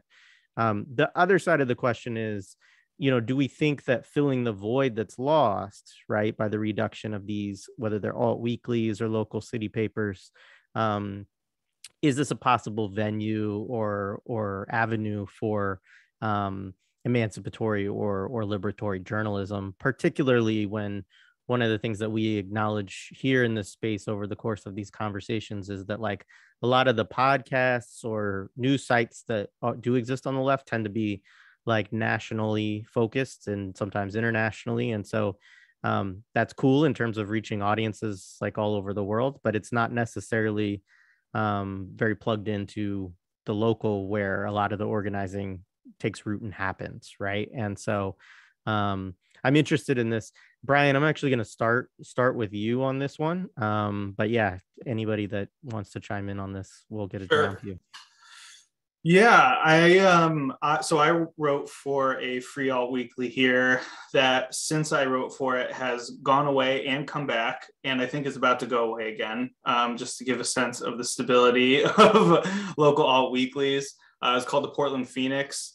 I mean, I guess just to sort of run down some thoughts on it, like I think there were challenges to it that I feel like made me a better journalist in a lot of ways. A lot of the work that I do outside of or did outside of the alt weekly, was more national or involved, states that I don't live in, sort of building connections in places other than where I live, up in Southern Maine. I think working for a paper that was literally in like free little stands all around the city that I lived in was very interesting because I had to definitely work in a lot of ways a lot harder to get trust from my sources. I think when they know that something is going to be printed in paper in your local community, like that's a lot different than reporting something that gets only published online. Even if it's a local online paper, like having something in print in all of the coffee shops on every street corner in your street is powerful. It's powerful stuff. And it's a lot more challenging in a lot of ways. You definitely get yelled at a lot more. At least I got yelled at a lot more. There are abolitionists in Maine, believe it or not. There's actually in Southern Maine, there's quite a few. I came in at a time when there was, I guess it was like 2018, 2019, So we're like in the middle of the Trump years, and there was a lot more of this understanding of like, you know, criminal justice reform and like progressive prosecutors and all this stuff. I came in at a time to cover our local district attorney's race. There were only 2 other papers in the state covering it, barely covering it at all, covering it from a distance. And, you know, I'm writing about things like critiquing drug courts or, you know, giving critical coverage of the district's attorney's race. And those people will call you up. Those people will write you. Those people will write to your paper and tell everybody how wrong they think you are. And that's like challenging in a way, but it's just different, you know. Like when I write something about a prison in California and people get upset about it, I can't really explain why it's different, but when it's people in your community, it's very, very different. But you know, I do think that the opportunities presented by that were immense, and I'm grateful that I had the opportunity, and I hope, you know, that going forward our local alt weeklies become stronger. You know, we have a paper here called The Mainer that does really good news. But I was surprised by the ability to sort of reach people who have that sort of like unsettled feeling about things such as policing in prisons, but not necessarily have sort of the language or the framework to talk about it yet. You know, we talked about this a little bit earlier, but I really found that in my local reporting, I was getting emails from more of those people. I was getting connected to people who were doing organizing. You know, here in Maine, it's not like a place, like, for example, like California or New York, where you have sort of these legacy organizations that are very visible. People more or less know where they can tap in. In Maine, like a lot of the organizing is not named. You know, it's like 2 or 3 people. And I'm not suggesting that that's different than anywhere else. Of course, that kind of organizing exists everywhere. But here you can't just kind of like Google, like, you know, Southern Maine Abolitionist Group or something and like find the people that you want to talk to. Like you literally have to go digging.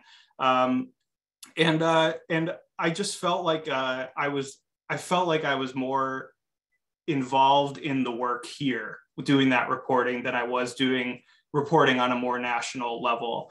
And again, the last thing I'll say is in terms of filling the void, like, absolutely, yes. Like, you know, I don't know if it's financially viable. I do think that I would aspire for us to have more things in print in general, even particularly for my beat, you know, to just reach incarcerated people, to like have your, even if your website, if you could just be able to like print and have it like look normal, like that's a huge thing, you know, to be able to reach more people. But again, like with the district attorney's race, like I was able to convince these district attorneys to sit down for an hour with me each and interview them. And I got to ask them all kinds of questions that nobody else in Maine media was going to answer them. Right. And like, I didn't change the race, or like, I'm not trying to say that I like, you know, came through and saved the day or something like that, but like just the opportunity to have them in print to ask these sort of pointed questions and then print their verbatim transcripts in this publication. Whereas, you know, the big state newspapers are printing maybe 1 article every 3 months, and it's like 600 words, and it's like, he supports this, you know, she supports that, and like that's it. You know, there's no interrogation of what those things mean, what their impact is on the community, how it relates to what people are experiencing in the community. A lot of what is being discussed is just getting picked up out of the media ether from around the country and isn't even relevant to what is happening or what the structure is in Maine. You know, particularly on sort of the way that bail exists in the state of Maine. So I really do think that it's a huge, huge opportunity if you can get it. And then the last thing I'll say is that all I did was I got here, or I reached out to the editor and just said, I want to write a column. And I don't expect all editors to say yes to it, but these editors are often struggling to find people to write. They're often losing staff. The pay is terrible. The deadlines are short. There's tiny, tiny word count. But you can do more with it. So yeah, sorry to ramble for so long. It's all good. Yeah, Brandon, I'll ask you too, because I know this is the area you specifically have done some work in. Yeah, that was great, Brian. I think I'm going to pick up what Brian said about print. Like I've really become aggressively for print to the point where trying to locate enough money and some funding with the people I work with to make something in print, because it gets that important. Not because I love print or anything, although I kind of do, but because I realized that like it actually touches a lot more people and affects a lot more people than you think. And it touches people that don't always have the internet. For example, in Baltimore, the digital divide is pretty significant. We have hugely, Baltimore 64% Black, deeply, deeply segregated. We kind of created and invented redlining here. And so that's the stakes. And then we have a digital divide where something like 42% of the city doesn't have internet access at home. You might have a phone, but like, it's a very different thing. So I've really come to realize that print can really help. And I saw that when I worked at an alt-weekly city paper that was distributed fairly well through the city, although it was really mainly in the white part of the community, but still, I think that like thinking about that and trying to find some kind of fusion between what's good about alt-weeklies, because the bad of alt-weeklies is like they're fundamentally white institutions. They tend to be kind of snarky. They kind of came out of, I think, some of the worst impulses of sort of the Beats and the hippies. We need to be aware of that. But also, it's not like there was only alt-weeklies. And again, in some ways, I think alt-weeklies recuperated a lot of a radical energy in the 60s, even as they sort of turned it into these papers that were really useful. So also gesturing towards like a Black press and a radical press, anarchist press, and just community newspapers. Like, I think about COVID information as somebody who does a lot of work talking to people who use drugs. Like there was just like no sense of how to get any COVID testing, and like without a print paper, like that's something like a community paper could do. Like even, my neighborhood association prints a paper once a month, and it's mostly garbage, but it does have some information in it. So if there's a way we could fuse these things together and come up with some kind of new sense of an alternative press that's bigger than sort of the alt-weekly, I think would be good. And then I think that also the thing that I really, really stress for me about the alt-weekly as a style, if there's anything I want to keep from it, is that it's really was an innovator in literary and long form storytelling. And I'm a big fan of that as both a stylistic thing and as a delivery system for information. And I might also, at least hearsay as far as a delivery system for propaganda. That's to say that like, you can really show a lot more and make things a lot more complicated sometimes through storytelling. For example, one of the things, the structure of my book, which was informed by the reporting I was doing at alt-weeklies, that's how I learned about the stories that filled my book, is that I looked at it as I was basically writing a thriller, and I realized that the thriller is an incredible delivery system for radical ideas. You can take that propaganda and flip it on its head. And then lastly, I'd say that the alt-weekly and the community papers, the anarchist papers, the Black press, maybe the more radical Black press, as opposed to sort of the just like there's a white press for the white bourgeoisie press, there's definitely a Black bourgeoisie press. But there's all these things that we can take these together and create something that would be more useful and effective for everybody. And that access, though, which we saw during the Trump administration, especially, where suddenly the New York Times was mad because they weren't getting all their questions answered during a press conference. A lot of us in the alternative and community press could just be like, yeah, welcome to the club. I've never gotten the police to give me a straight answer on anything. So welcome to so we actually have a lot to provide.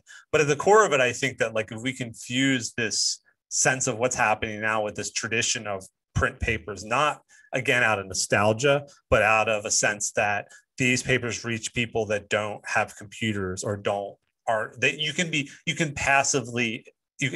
begin as a passive thing. You're waiting at a bus stop, you open up a box and grab a paper and read it on the bus. That's very different than I went to this website and I put in the money for the paywall. Paywall is incredibly inequitable on top of digital inequity. So if we can kind of fuse all these ideas together, I think we could move towards something.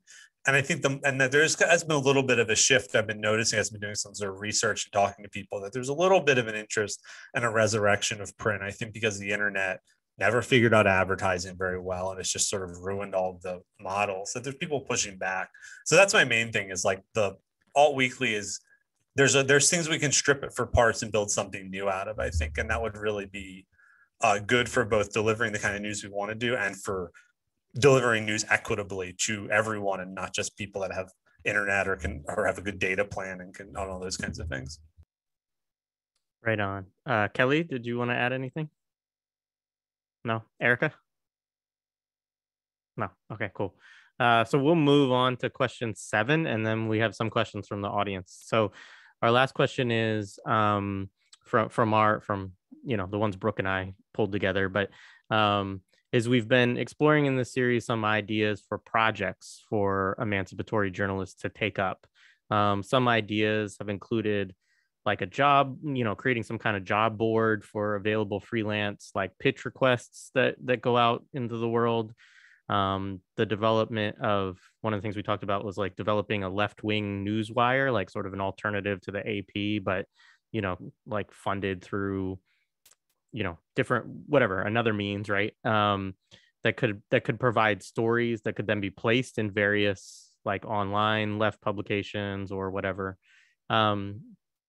Or like we were just talking about, like reestablishing some kind of free local weekly papers.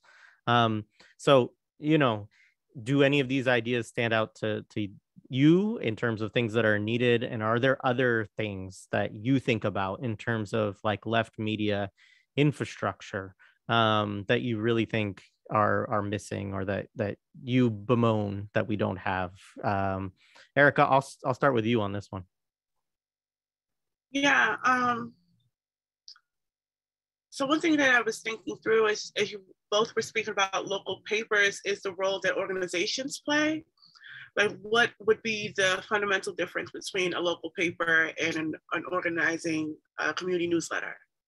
Are those two different things? Because I think to what you asked, Sharon, I see community newsletters being utilized in that way.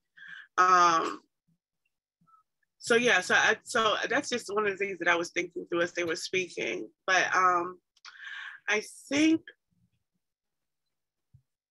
if you can just ask the question one more time so I can make sure that I'm answering it correctly. Yeah, basically just in terms of like your own thinking and perspective, like like one of the themes of this series has been like developing autonomous infrastructure, right, for the left, right, and thinking about that in relation to media work, right, or the production of cultural production broadly, right. And so I'm just interested in if you have thoughts on anything that you think about of like, gee, it would be great if the left had this. Or beyond that, like we had these other ideas like of like a job board for people who are looking, like we have freelancers, right, on the left. It's hard for them often to even know like who's taking pitches right now and on what, like, so people organizing centralization of something like that, like, is another example. So I'll give you a second, Erica, because I see that are you ready?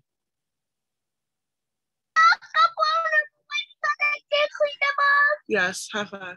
Thank you. Yeah, no, I think there's a lot of things that I think through about, like when Hood Communist was removed, right? That took from Twitter as a platform, that took a lot of our readers, like our direct readers away, right? So we started scrambling, what are the next things that we can do?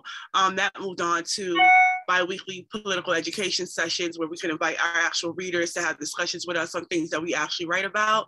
And that also evolved into expanding a podcast. So there are a lot of things that we've been thinking through and thinking of. And the question is with locally, right? Because I know print is back, but a lot of the other thing that we're thinking through is QR codes, being able to utilize those, because we are tied into a lot of organizations. We can easily spread the publication through that, bring it into cities, bring it into organizations directly, because I do know there are orgs that use pieces that we write for political education purposes. So because we're not print, I do have special value in print the same way I don't like, ebooks for that same reason. I do find value in turning the page, smelling the paper, like those things. So, but for people who, the cost of that should be taken into account, it's a lot easier to just create a blog or create a WordPress than it is to find the funding to start a local weekly paper. But I think accessibility wise, we could start implementing ways that people do have access to to these pieces that are only online. And I think that's where QR codes could probably come up, because also, because I think the issue of internet and access is a bigger issue than just journalism, right? I think that cuts into virtual schooling, that cuts into being able to work in the home. So I think that cuts into class issues that I do see. There's some, there's ways to connect those class struggles or amplify those class struggles with the work that we're doing as emancipatory journalists. The big critique of emancipatory journalism is it's too hard to say. Kelly, go ahead. So with that, the access piece is super important, and I want to name that too. Like on my reservation, the women activists who I network with, I had only talked to one of them online prior to the pandemic, because we're talking about Annies and Grannies, and this is just not how they, get their news, and it's not where they hang out. And so having something on paper that can be passed around a community, it's deeply important. And I know that when people in the community group that I tend to stay in close contact with there read my stuff, it's because someone's printed it often. And like, here's a transcript from this episode of Kelly's that you should see. And then people read it on paper. There's something important about that for sure. And also just historically, I feel like there's something very important that shouldn't be lost about putting things on paper, and the impermanence and the fragility of the internet scares me in a lot of ways. And we've tied up so much wisdom and so much history, and just so much of our labor is bound up in these things we have no control over. And we saw that here in Chicago when one of the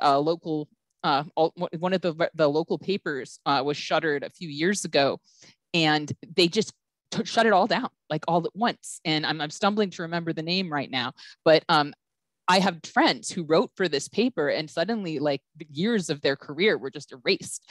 And ultimately they wound up putting up an archived version back up after a fight. But that really drove home to me just how fragile all these things are that we are creating. So we have to remember that too. And I think we have to remember that in times of repression, and it doesn't even have to get that repression-y, right? For them to come up with excuses to just change an algorithm so that this site no longer gets any traction, or take away access to a Twitter account over some nonsense or whatever. It's like, how did I get anywhere in the first place in terms of having a platform? The fact that I had a Twitter account that took off. Like, why? Because I live tweeted events and I commented on them in ways that people happen to find interesting. When we talk about how Twitter and Facebook have made a lot possible for like BIPOC creators and whatnot, I think we get it twisted sometimes, in that we're talking about a kind of free-for-all atmosphere that wasn't properly regulated according to the norms of capitalism yet, to prevent someone like me from getting a leg up using this apparatus. It wasn't created in some egalitarian way so that somebody like me could somehow build a career on the platform. And in fact, we're seeing all the ways that over time, yes, DNA Info, someone has named, was the publication in Chicago. We're seeing the ways over time that they turn the screws, right, to make it a little harder for you to use this platform to uplift anything that's actually emancipatory. And they make it a little harder for activists to seize everyone's attention with a hashtag or whatever. So we absolutely need to be constantly evolving alternatives, because everything that we use now, everything that we rely on now, can be taken away in an instant or made less valuable with just tiny tweaks to the system that most people participating don't even register like that this is a change. But for us, it can completely derail our reach. So we need to be thinking of completely different ways of delivering information, and getting people to break up with the algorithm. Like, it's something I'm constantly telling people, like, you cannot let the algorithm decide when you consume news and what news you consume. Like, for one thing, it's not sustainable psychologically to consume news as a hailstorm, when, as Brooke said, we're consuming more information than like anyone has in human history. And we're consuming it in this way that is just traumatizing and violent, right? And whereas if we make decisions about, okay, who do I trust? Like, obviously I work at Truth Out. I think we're a great organization. People can sign up for our newsletter, or they can make the choice when, okay, I'm ready to read the news now. I navigate to this website. I'm not just getting hit with all this horrible shit. I know that I'm going in to find out what's going on. I'm selecting the articles that are interesting to me. I think we have to work on that piece kind of culturally with people, and get folks to connect with news in an intentional way and make choices about what they want to consume. I think that's as big a piece of it as anything, but definitely we have to be constantly building alternatives, because everything that we rely on, if it exists on a corporate platform, it's under corporate control. And we have to know that. And we have to know that in times of extreme repression, newspapers were some of the first resistance that popped up, right? Because in times of extreme repression, just circulating the truth is going to be your primary go-to form of resistance. So I've said enough. I appreciate that. I'm going to go to Brandon too, as somebody who's had stuff zapped off of the the internet or whatever, right? So yeah, go ahead, Brandon. Yeah, I mean, this is, everyone said things I was thinking, and they said it 100 times better, and then said more than I was thinking. But I would just say, like, one thing I think is like that it's the focus on local community news that I think we should all prioritize. But I also think that if all these, each community is doing this, those end up talking to each other much better than sometimes two publications in the same city. For example, I imagine, and I've talked to people who feel this way, but like what is going on in sort of some of the richer, nicer neighborhoods of Baltimore the news is covering is way less relevant as news to most people. And that's other than it's just like to see how the oppressors live and get to operate. Other than that, what's much more useful for, say, let's just, for example, like what might be going on in Baltimore and a parallel to that in, like, I don't know, Memphis or something, as a, or Cleveland or something, maybe way more important. And so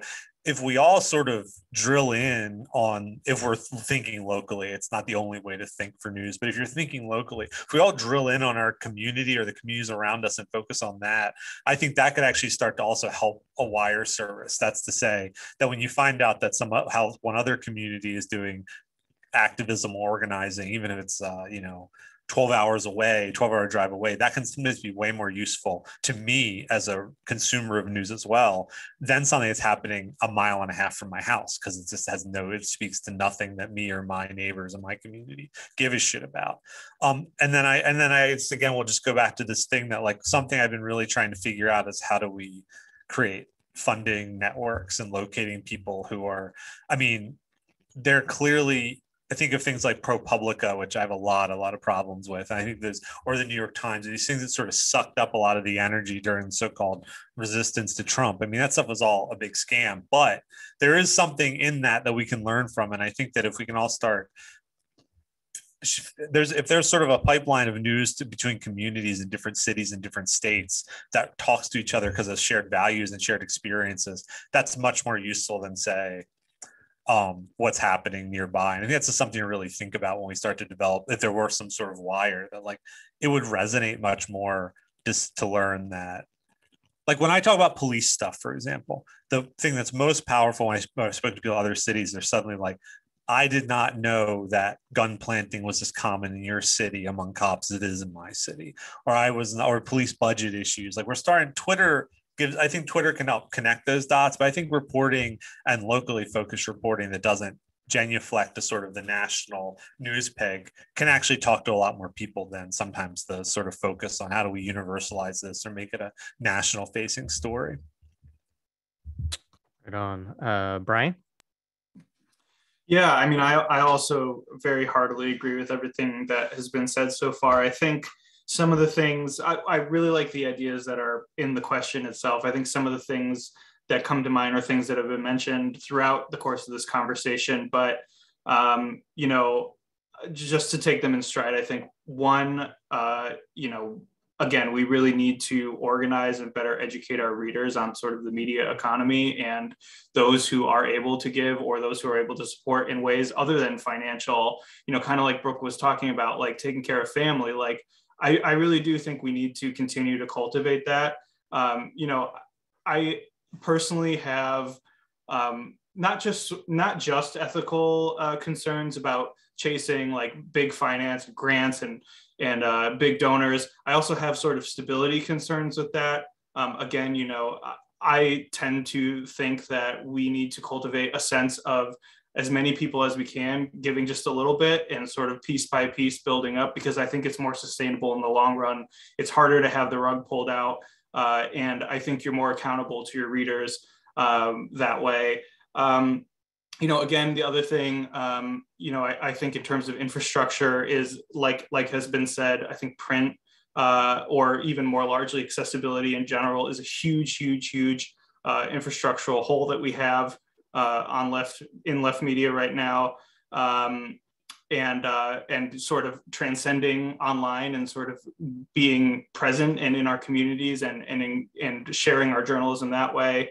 You know, one thing that's been mentioned in the chat a few times that I had in my notes that is crucial and something that especially since I've transitioned more to an editorial role over the last 2 years, something I've been really focusing on is mentorship and training. You know, I am always getting pitches from people who haven't written before, or maybe they've written a couple things, they've written an essay, and as much as I can, I try to work with those people, even if it's just a little bit. I really do think we have to be thinking generationally here, because a lot of this isn't going to matter if it's decimated, you know, in a generation. And this work is under attack, you know, in multiple ways, you know, whether it's, you know, obliquely under attack for speech issues like Erica was talking about, or just the fact that, you know, the resources flow in a very particular direction and it's hard to keep people engaged. I think that we have to do everything we can to train and mentor more people to do this. There are some organizations I've seen starting to do more of this on the left, and I'm really excited about them. I think one is called the Zenith Cooperative. There's been some others that I've seen. I'm kind of blanking on the name, but I do think the training and mentorship is humongous piece of it. And then last but not least, I really think that, again, like we need to facilitate greater bonds between our organizations and between journalists across publications. I don't know exactly what it looks like, whether it's like coalition building or some kind of media network, you know, across left publications. But the longer that we remain sort of isolated from each other and sort of, you know, the less that we sort of share our audiences and our resources and our reporting and all of that, I feel like it can only hurt us. So, you know, again, I don't know exactly what that looks like in terms of infrastructure, but I just always keep coming back to like, I feel like we would all be able to do so much more if we work together, you know? So yeah. Right on. So we're going to get to audience questions now. I think just in the interest of time on these, like if it's specific to one person, I'm just going to direct it to them. But on some of the others, I think what we'll do is we'll just let one or two folks answer it and move on to the next one. So Brooke, go ahead. There was one that came in from the chat that we didn't want to lose. So you go ahead and read that to the, you know, and then what we'll do is we'll raise your hand if you're good with answering it, and then we'll call on you. Yeah, definitely wanted to highlight this issue because it's not just an issue with journalism, but with like the left, modern society as a whole. And Emma asked, how do we keep emancipatory media accessible, both from creator point of view and consumer? We're speaking specifically around disability, people living with disabilities.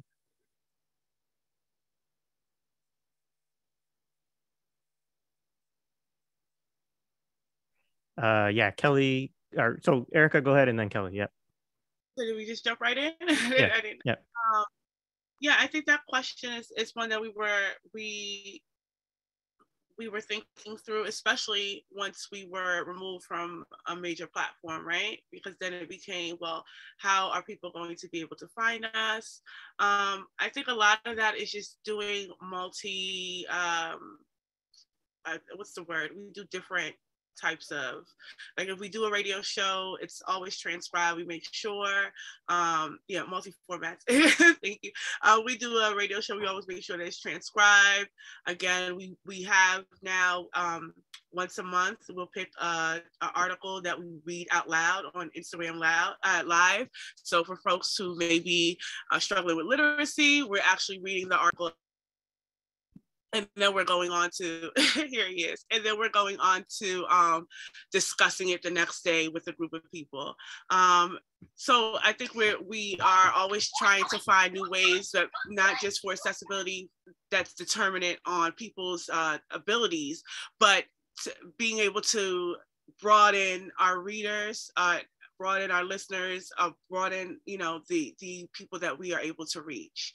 So I think from approaching it in that way, then we inevitably end up with spaces that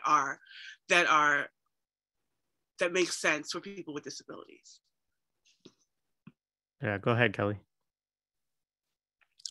This one is deeply important to me as a disabled person. I am someone who would not have a job if I did not work for a publication where folks insisted that we try to embody the sort of values that we espouse in what we print in terms of how workers are dealt with.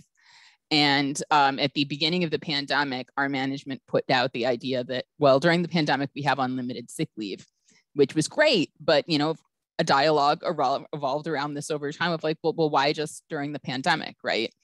And, our management fortunately includes one of the people who actually unionized Truth Out back in 2009. So it wasn't like a big fight or anything, but it was an evolution, right? It did take an evolution for that to happen, for folks to say, actually, no, it makes sense that people just take the time they need. And people are, less inclined to try to work the system if they know they can just get what they need when they need it.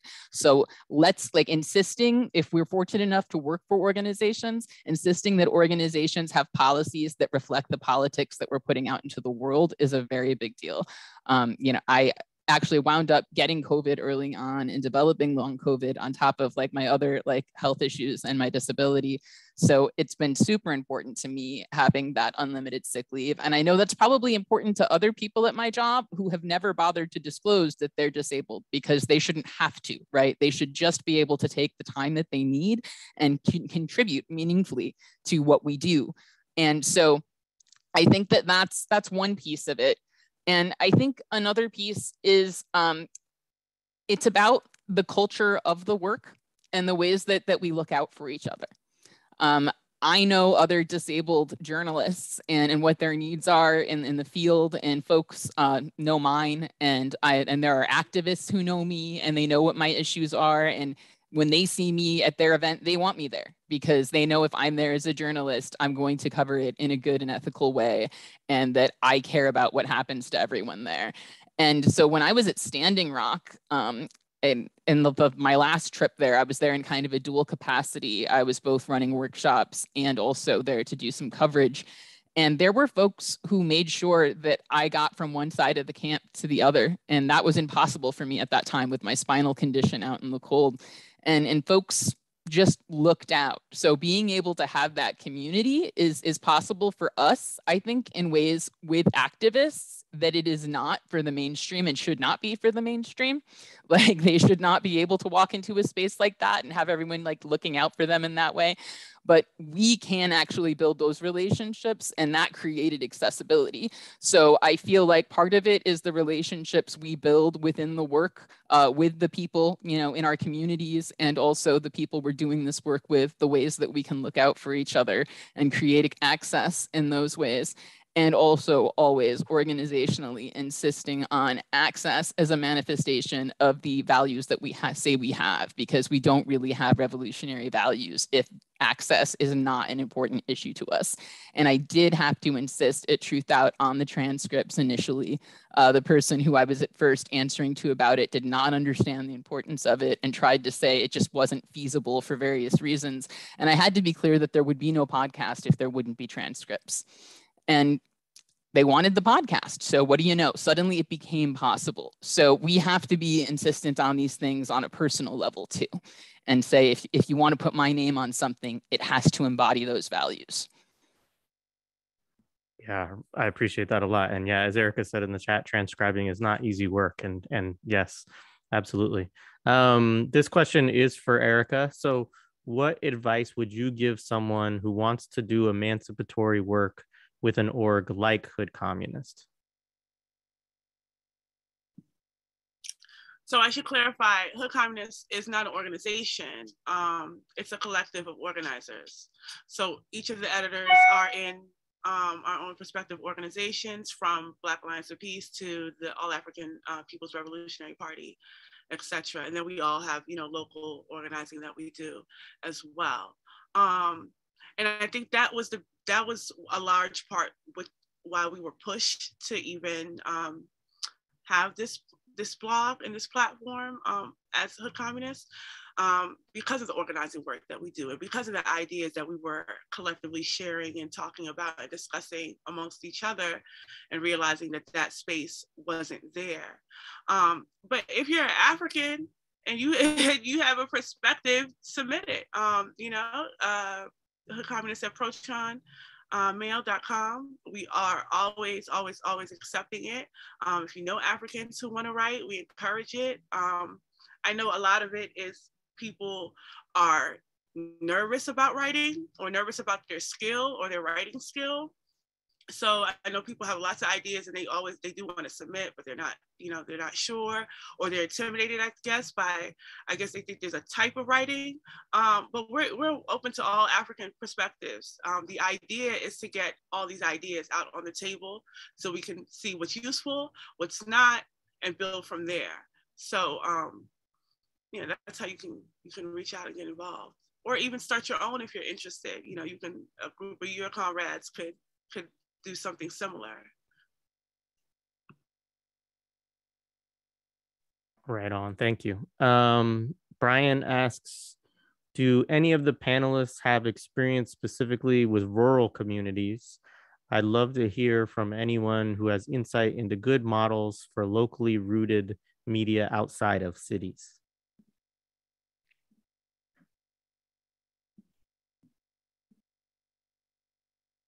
I have experience with rural communities, but not with not with media work within them, really.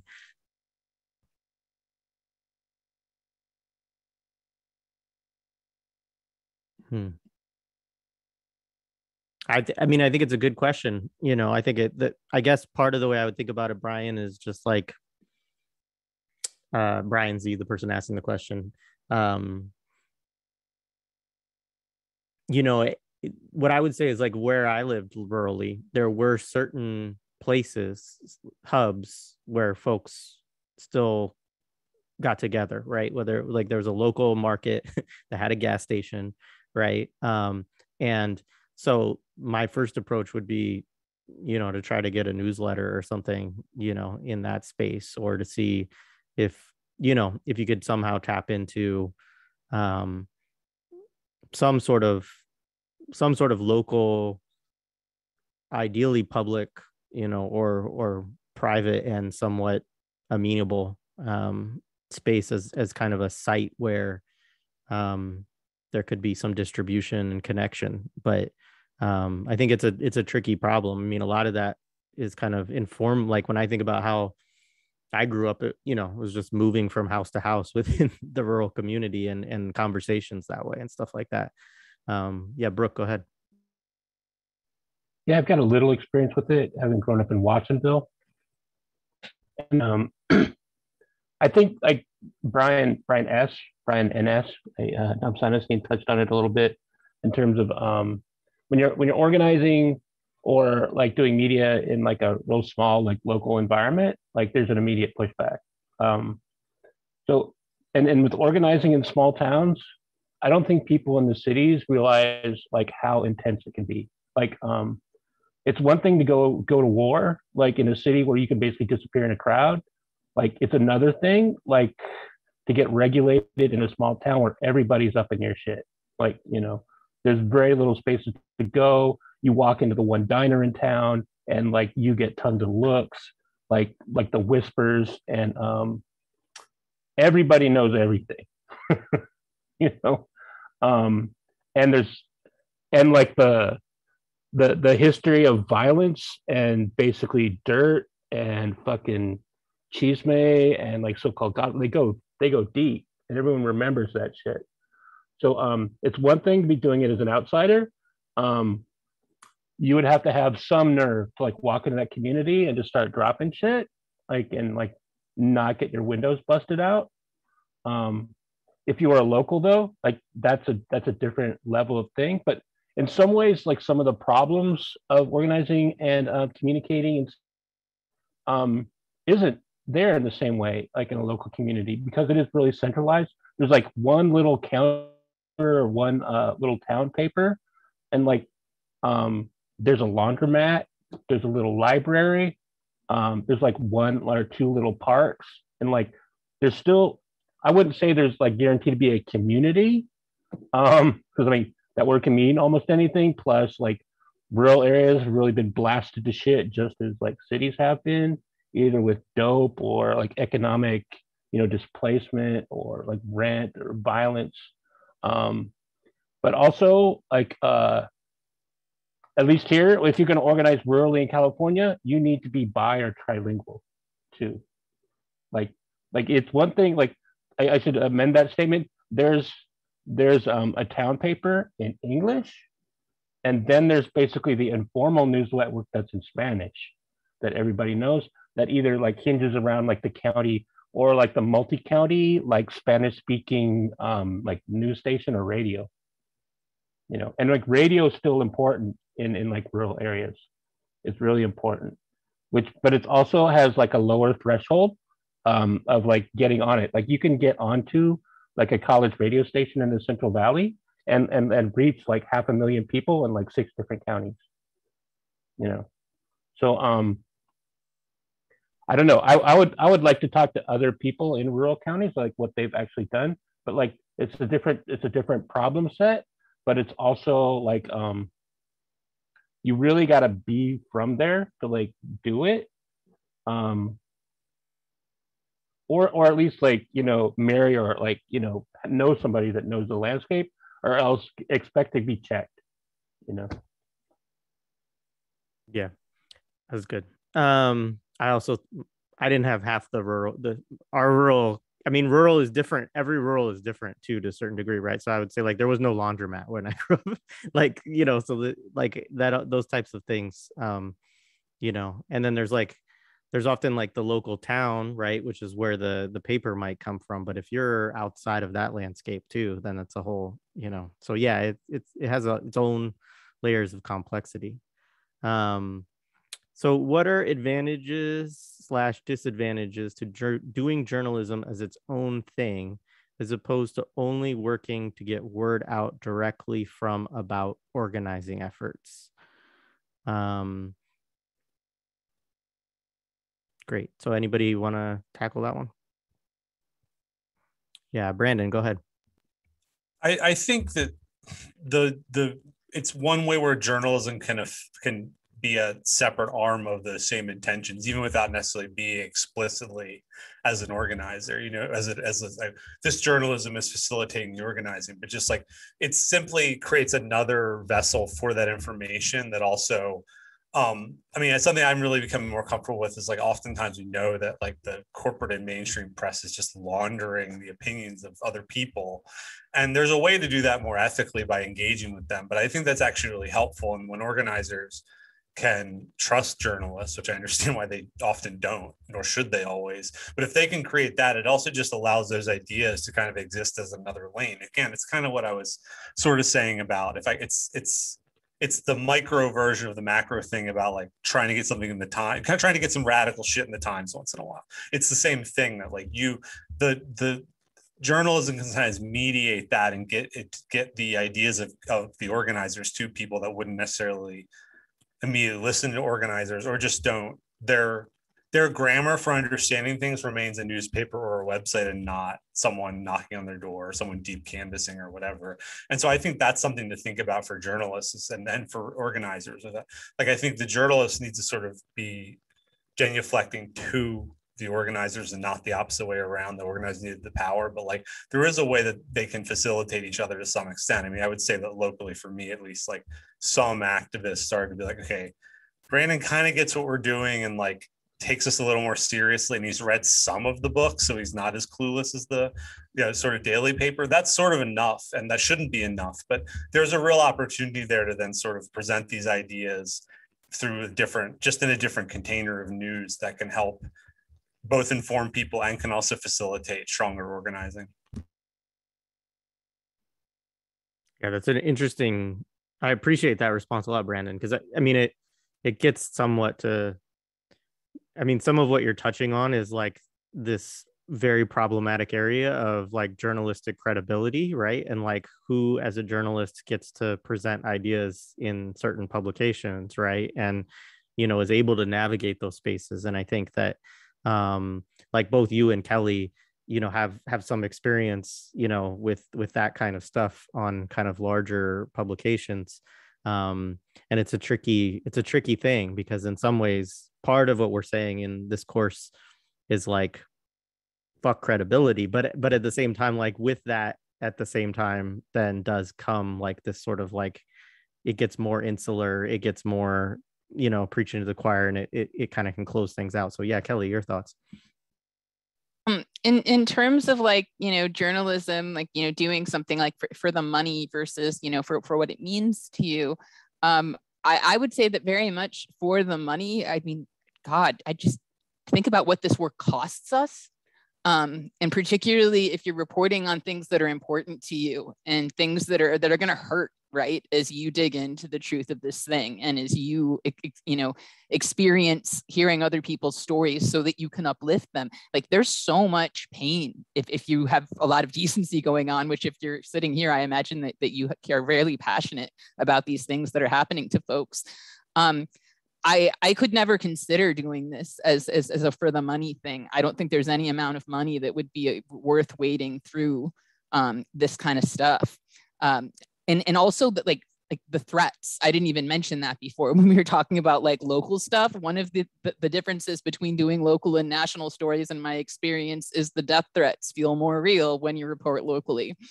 And when you report on police and you're being critical, like that's something you can expect, right? Is to get death threats. And I've gotten really creative death threats here in town in Chicago over some of the things I've reported. I've had folks track down where they come from. They usually come from upper class white people, once even a former CHA cop. But again, like that's like scary shit, right? Like there's no money that's worth that. It's worth doing because it's important and because like the stories need to be told. So yeah, I don't see journalism as worthwhile really at all as a purely financial endeavor. It's if you can pay the rent and can stay fed, amazing, like you're ahead of the game.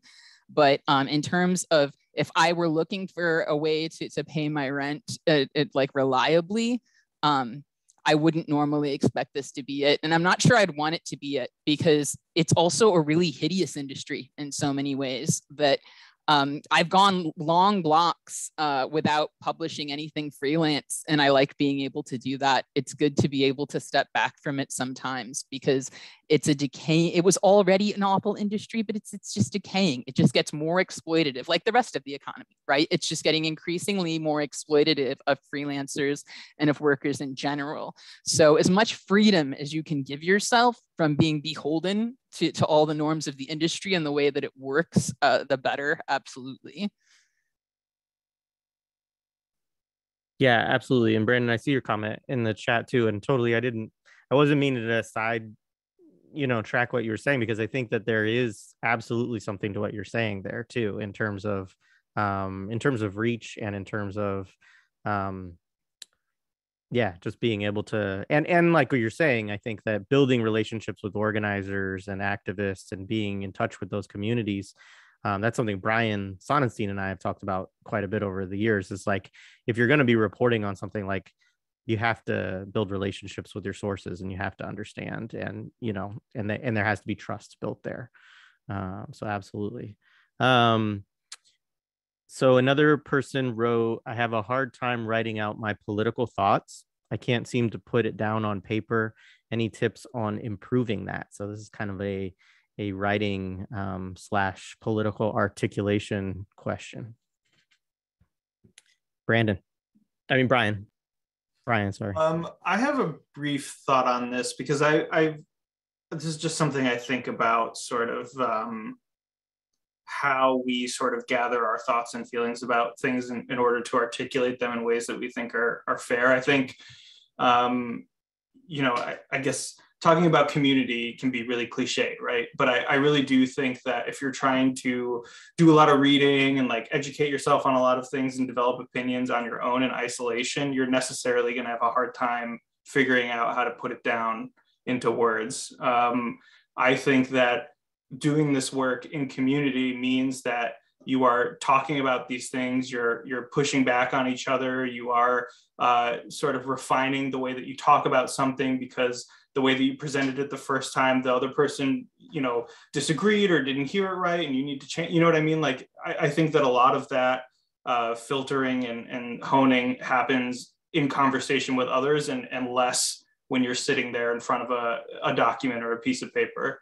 So I don't know if that's a satisfying answer, but when I think about, you know, that aspect of the communication, the first thing that I think about is like, who in my community, who in the people that I'm in relationship with do I talk to about this stuff? You know, who do I go to engage in the dialogue about it? And then once I do that, that's when I step back and I feel like I have more of the language to communicate, you know, what it is I'm thinking. Yeah, thanks. Yeah, Erica, go ahead. Yeah, to that point, I think I touched up on it a bit, but as far as the communication point, the editors are always in conversation because, like I said, we each organize. So any of the events that are going on, we're not just talking about it from an angle of how can we cover it, but we're trying to figure it out for ourselves. We're trying to unpack it. We're having dialogue. We're having struggles, really. Within the chat about just clarity, ideological clarity on the issue. Before we can even start to write about it, we need to know, are we informed enough? We're sharing resources and links for each other. Did you check this out? Did you read this part? And that's really how articles, I feel like, that I write are formulated, especially being attached to BAP. If we're talking about the current situation in Eastern Europe right now, a lot of my knowledge is from organizing with Black Alliance for Peace, having these conversations, these struggles, attending the webinars, learning more. So I think that being deeply entrenched in organizing, having these relationships and struggles with other organizers, and then as well as being in conversations with the community, right? Because you know, I don't do this all day, every day. You know, sometimes I step outside, but my friends don't share my same politics, right? I don't necessarily think they're as bad as liberals, but they don't share my same politics. So these are always conversations that I'm having, right? And I think that because they know that I write, I'm always seen as the source for certain things. So that's a way for me to at least share, because I always tell people, like, don't make me the source, investigate, don't take my word for it. Even if you know, have that certain level of trust, I think it's important that we impart people investigation, go further, go find the primary text, you know, just don't take my word. But I think that all frames my writing, because in those conversations that I understand, okay, this is what people are talking about and what they're not talking about, right? And this is where I can fill in that gap, or this is a direction, or this is what people are thinking of that's not being discussed, and I can fill in that gap. So that's how I really approach my writing, just based on being in community and being in organizations. Thank you. Yeah, Brooke, did you want to say something? You got to unmute though. I really feel the question, because I share the same kind of problem, but I'm also struggling with it. I think we're kind of taught to hate like what ourselves and like what we create at a real basic level in the society. So, and we're also we're basically really damaged by a whole class system and like a really elaborate form of exclusion / inclusion with school, like what is proper to like write. And it's also like, speaking of someone that now has like an acquired learning disability, and that like people push me to write a lot, because apparently I got a lot to say, but like I have a real problem writing. I've written very, very little. But what Like when what's out there is basically transcripts of interviews, which I do pretty well. I can kind of formulate on the fly. So there's no right or wrong way to like express yourself. But also this is just kind of a trick. Like write just if you really are like think writing is the way like you want to like you know your hand is itchy and you want to get something down on paper, just write horrible shit. Like just write it down. Like write endless horrible crap. Like all first drafts like suck. You know, like don't worry about any of it, you know, and don't be a perfectionist and like any of that stuff. Just like write down, give yourself something to push against, or like find other people that you can relate to that are like as Erica said, I'm repeating what other people said, but like other people that are struggling with like similar issues and like similar problems with expressing yourself.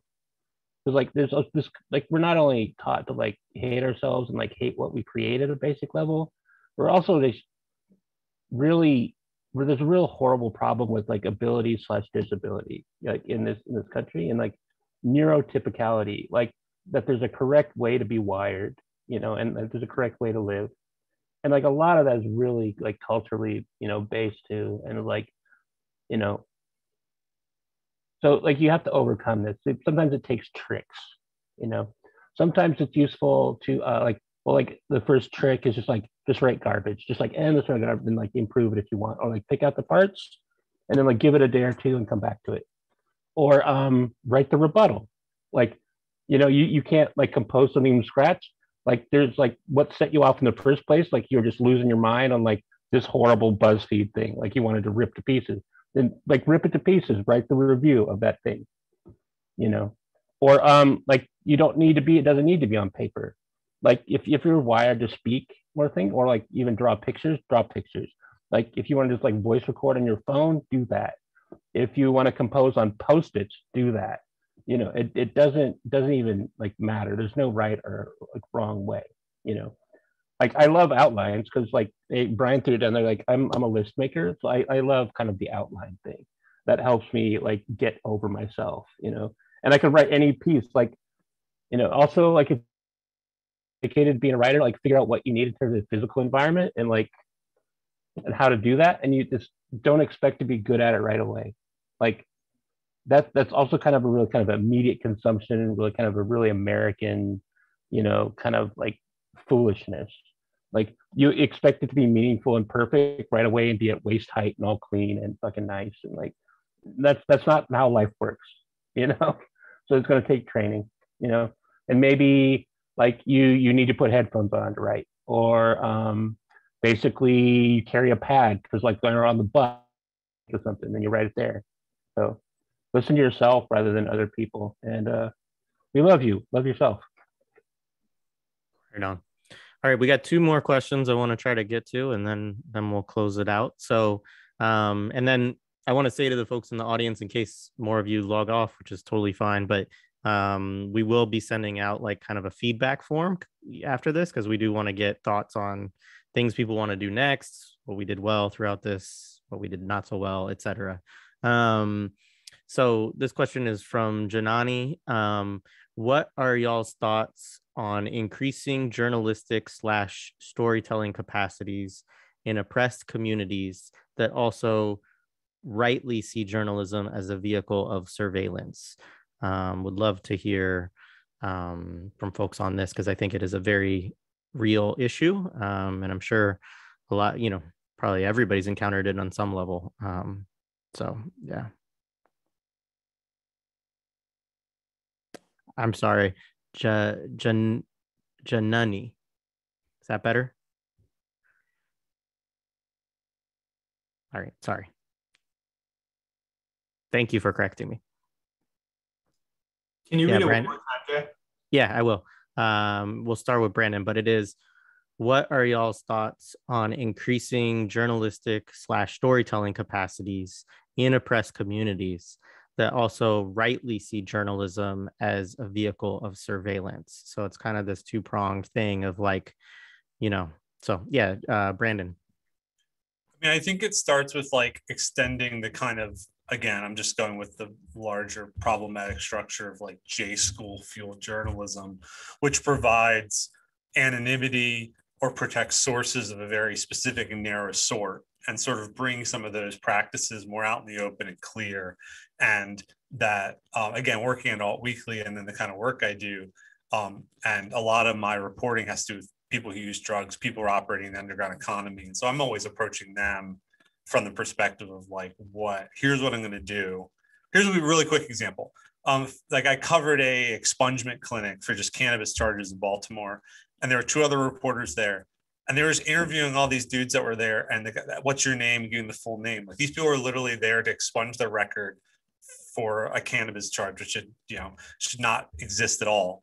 And then they're going to be quoted in the paper the next day with their full name saying how they expunged the cannabis charge. Like reporters need to be better at that. Again, I don't want to advise a community on how to do it better, but I think those kind of best practices could then be applied. And then of course, who knows better than the community itself if it begins to do its own, if it begins to report on its community in that way. Who knows better than who needs to be protected or anonymized than those people? So we need to, I think, expand and extend who we grant anonymity to and who we see as a source that needs to be protected. It's not just, I don't know, some high up in government or high up in the city hall that provides you with something, but like there are very real reasons why someone just operating the underground economy, or just someone walking down the street in a community doesn't want to give you their full name. And the idea that we create a journalism where if you can't give me your full name, or I can't prove that you exist or whatever, you can't give me a comment on your own community, it's just like crazy. And so getting away from that would help. And then I think it would model to some extent, as communities do this work among themselves, like a better model for it. Because right now, what you see, I mean, it's why one example I always think of is like just in Baltimore, for example, too, is like some act of violence happens and a white reporter goes out there and he stands around and some people approach him, and generally people who approach you at first, especially if you're a white reporter, are going to be older. It's a Black community, be older folks, because and also I think generally like white reporters, especially of a certain kind, are going to be more apt to approach a 70-year-old man or woman than they are like a 20-year-old kid. And that 20-year-old kid may have very valid reasons why they don't want to comment. And then that extends to like community meetings too. Like this is a critique in Baltimore again, like there's public safety meetings. You wonder why people there are older or again, their class interests are different. They can literally like not have to worry about getting up there and saying, hey, at this public safety meeting, we need the police fuck with my community all the time. It needs to stop because there's cops in that room. So I think just like extending some of the graces that we give to the powerful to the less powerful is the way to start. And then if we model that again, I think that can apply to communities who are doing the work among themselves.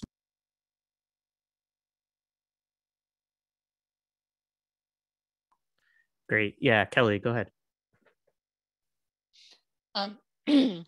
So I think we need more intentional sort of, I don't even know if mentorship is the right word, because I don't know that activists necessarily need like mentorship from, journalists per se in storytelling, but to have access to some amount of skill sharing and to have more opportunities to help people hone their ability to tell their own stories. I think that we need a lot more intentional skill sharing and deconsolidation of skills, and really like to be intentional about sharing opportunities.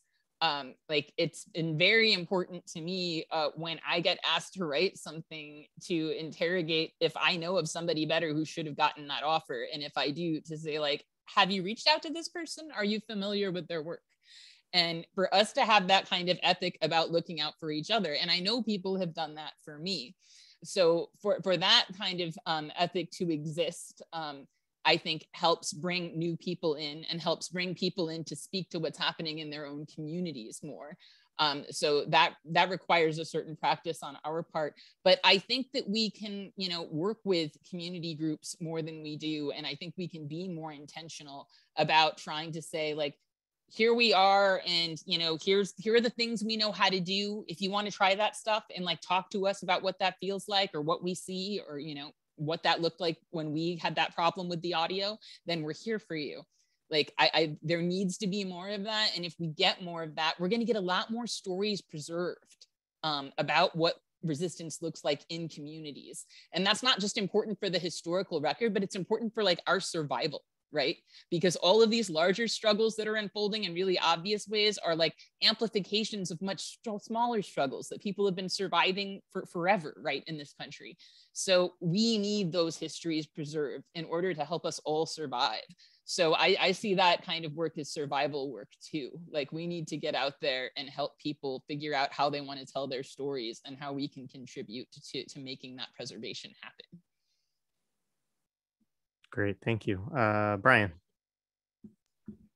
Yeah, I completely agree with all that. I don't have a whole lot more to add. I think it was said better than I can say it. I think that kind of going a little bit off of what Kelly was saying, I think it's part of what makes a very particular and strong form of relationship building so important. It's not just about whatever story that you might get out of it, but also what you're modeling for other people who might want to take up that work themselves. Like I know that in a lot of cases, particularly right now, like I'm working with a lot of incarcerated journalists, a lot of them who have not really written much more beyond an essay. Some of them have never written anything before.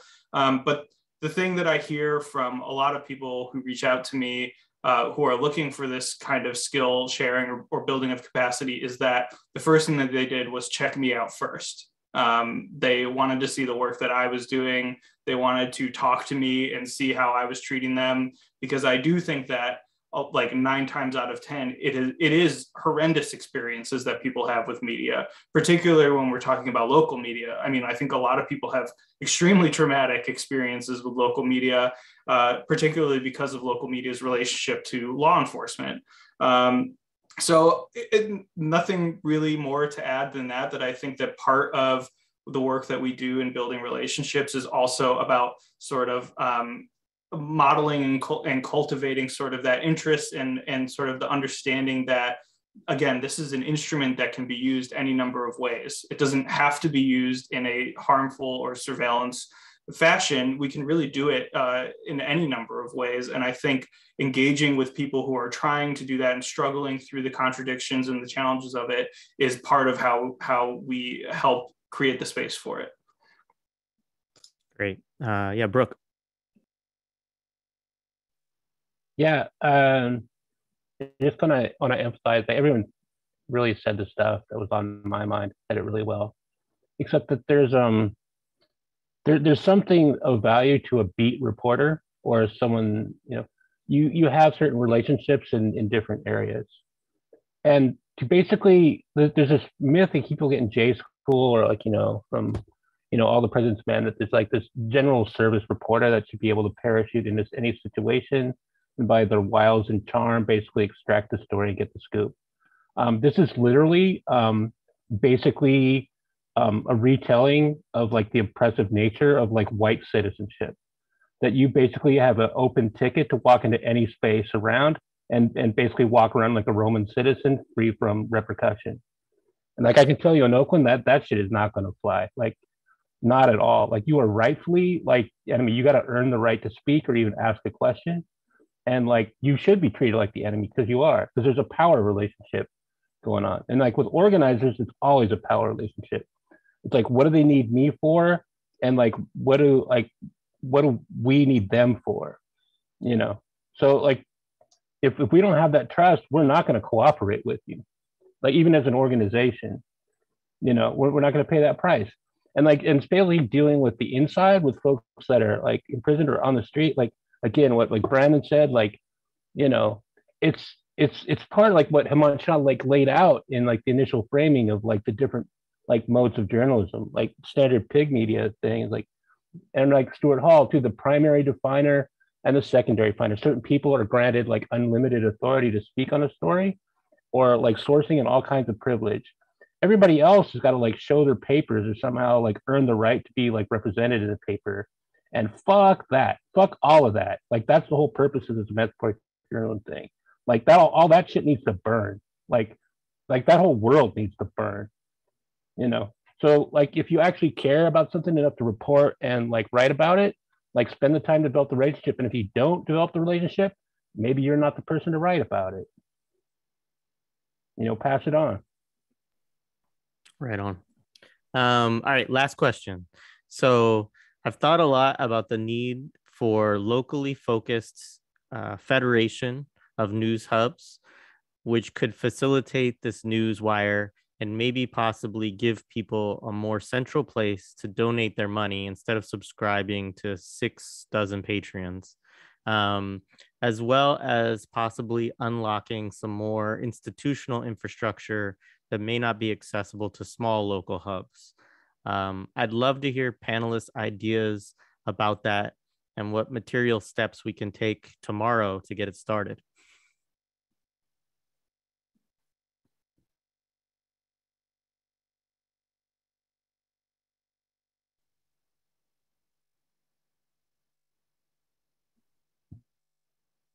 I'm waiting on Brooke.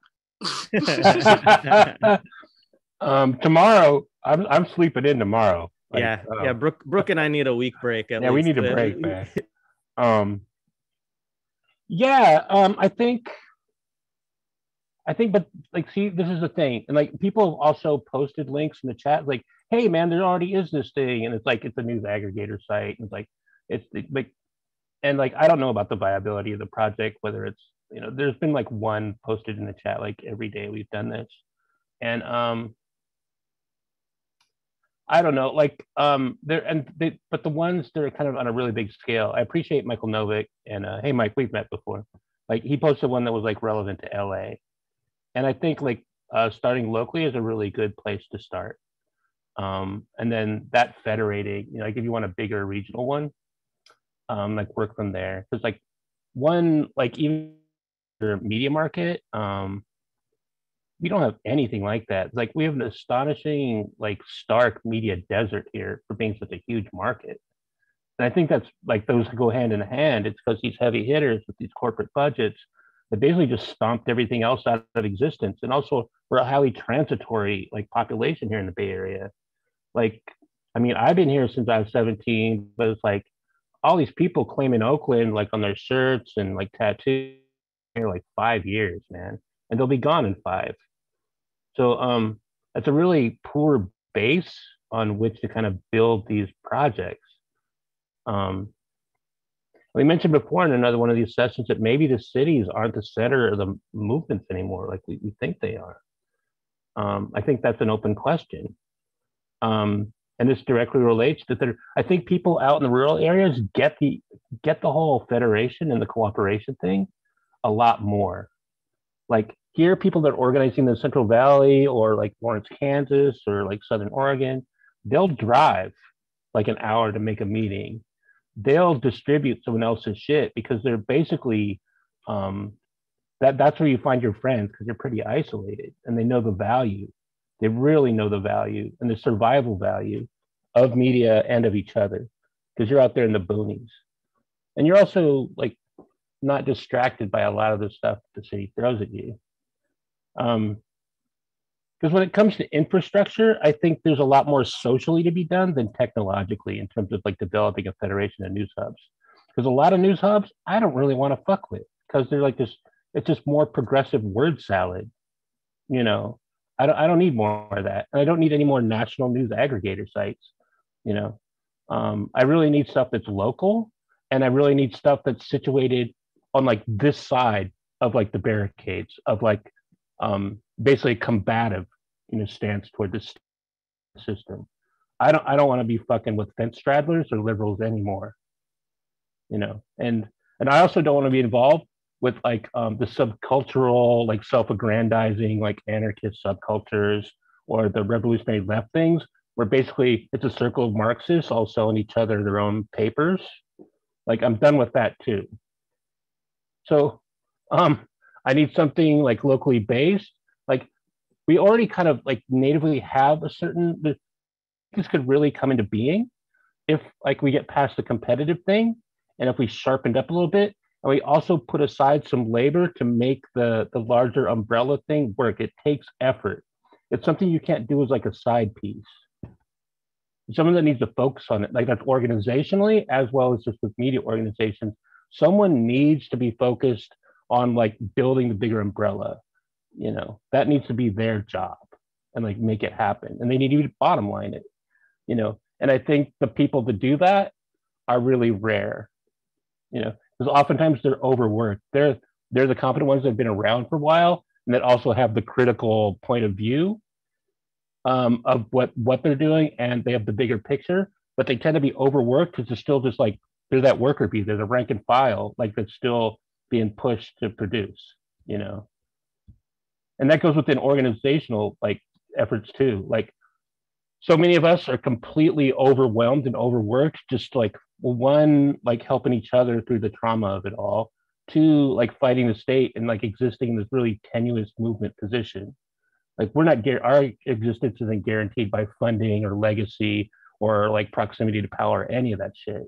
Like, you know, we're denounced basically by everybody. You know, we got very few friends, and you think that would drive like the need to federate and form bigger like hubs, except that we're all so overworked that the pool of expertise with which to do that is really small, and you're always putting out fires or like keeping your shit together.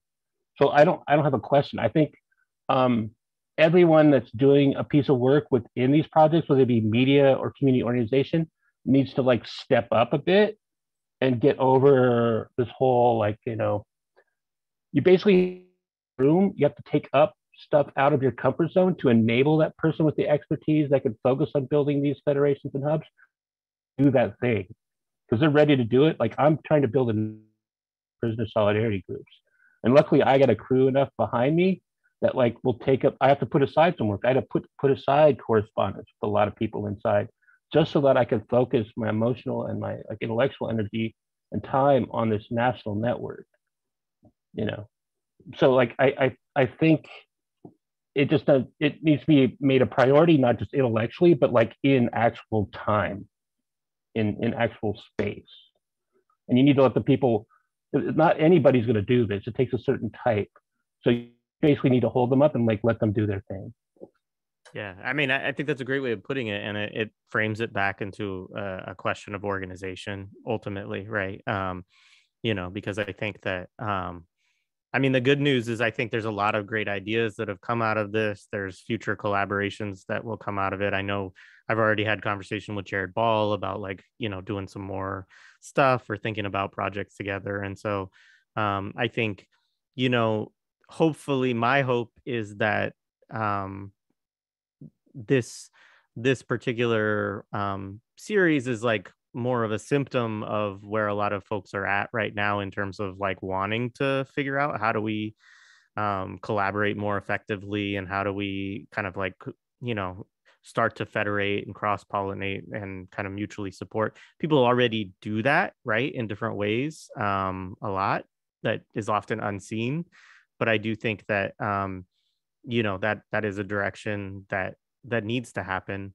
Like Brooke, I have, you know, I think a project like that has to have political clarity too. And I think that's really an important thing. Otherwise it won't hold, because if it's just sort of like bringing together this kind of broad, like popular front of kind of progressive and, you know, left liberal, and then like that's not really going to help, at least for the project that we're specifically thinking about here, I don't think. And so, and that's not to say if people are into that and that's what they want to do, like have at it, but it's not particularly, I think, where Brooke or my interests really are aligned on this.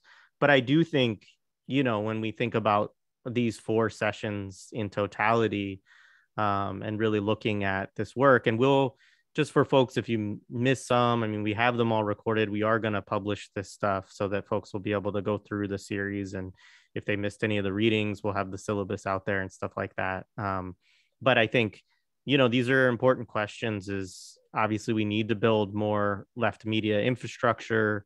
We need to figure out ways to, you know, collaborate, federate, centralize when necessary, et cetera.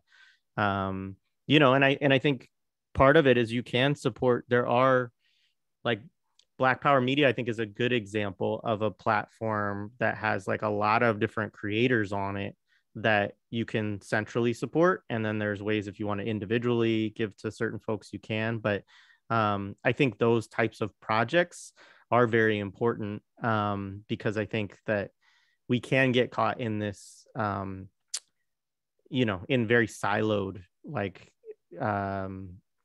personally branded left media work, and that is not the solution at all. So I appreciate, I want to just thank all the panelists for joining us today. I think this has been a great conversation, and you all added a lot of value to the series on the whole. And tell people to check them all out and support their work for sure. And yeah, I don't really have anything else. I just want to say thank you to everybody, and thank you to all the attendees today and throughout all the series.